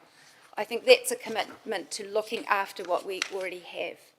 The 1.5 billion of capital new, that is all, most of that, I believe, we do have some choice around. And I believe that understanding that is going to, and conveying that to our community is going to be an important part of this engagement. I do hear a lot from the community who, if they do have a concern around the affordability of rates, where they say, well, haven't you guys just decided that already? You know, what's the point? And I do think we have got some choice around operational costs too. There are some big increases, particularly in year 2 and 3. I also want to agree with the comments that many others have made. Thank you to the staff for all the really valuable information that has been provided over this period. One of the really good pieces of information that was provided in response to questions the week before last was how much we're spending in those critical, legal and strategic areas of our capital new programs. We're still investing 452 million of the strategic programs. Now, many of those programs also have significant operational costs that go along with that. The biggest 2 years are years 2 and 3, 70 million in years 2 and 77 million in years 3. I'm really concerned with the level of uncertainty that we've got around funding really important things like our wastewater, that we're using a lot of our debt capacity up so early on in the plan. And certainly I'll be taking opportunities to alert the community to that and to some of the choices that we do have within the decisions around that investment, the size of that investment, and whether or when we do progress some of those. I believe it is really unwise for us to utilise that level, much of our debt, when there is so much uncertainty about wastewater. As I've probably alluded already in my questions, I think we need to revisit the cost of wastewater. I don't think it's about, is this too expensive? For me, the question is not just about whether it's fundable, it's about whether it's affordable. And the numbers that Councillor Wood quoted around the increase in rates did not include that estimated $1,000 additional to rates, which is really equivalent to about a further 30% increase. So I feel that hitting people at year 4 or 5 particularly needs to be considered as we decide on years 1, 2 and 3 and what the rates increase is. So I do think that we have some levers available to address some of that. The 34.9% increase over the next 3 years, I don't believe is consistent with what I'm hearing currently from our community, particularly those who are hit hard with the cost of living crisis. But as others have said, I will look forward to the engagement and will look forward to the feedback and am open-minded to that. Yeah, I think I'll leave it there. Councillor Dennison. Just a question, Mr. Mayor. Did we need to pick up the subject to minor amendments recommendation? Can you just update me? It's the Chief Executive has delegated authority for that already. Thank you. And he heard all the commentary, so yeah. Okay. Look, councillors, I'll just make a couple of comments. Again, I just want to reiterate, we have done our best here. What choice do we really have in some of this? Yep, we can turn off the investment tap in our people and our facilities, and we can totally fund a wastewater plant. Well, no, we can't actually, because the CFO said we can't, off our balance sheet. So I'm one that's not going to go back on a legally binding decision around the BPO. We have made that bet. We've got to lie on it. Can we interrogate some of the numbers more? Absolutely, and I'm with you on that, councillor.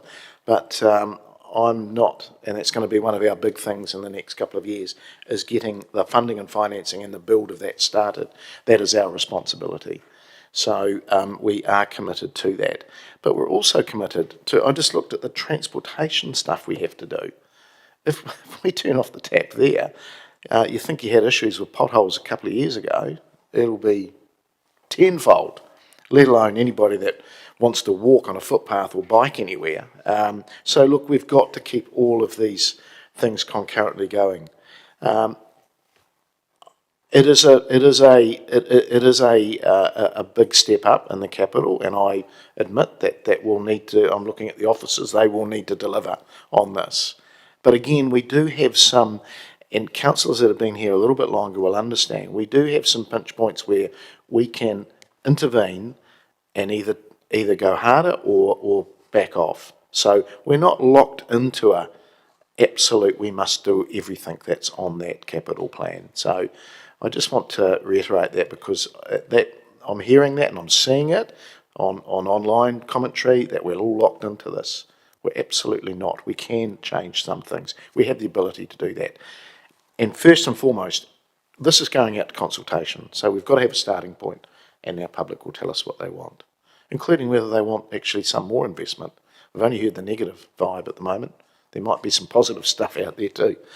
Anyway, we will vote. Thank you.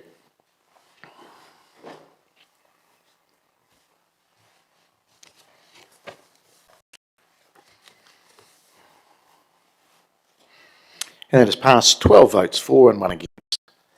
All right, I think that's a pretty good note to finish on. So enjoy your lunch, and we'll be back in the chamber at 1:30. Thank you. 1:30. Thank you.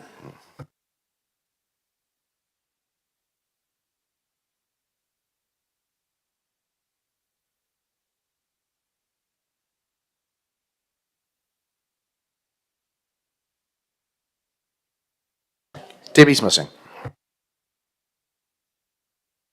Yeah, so's Lorna.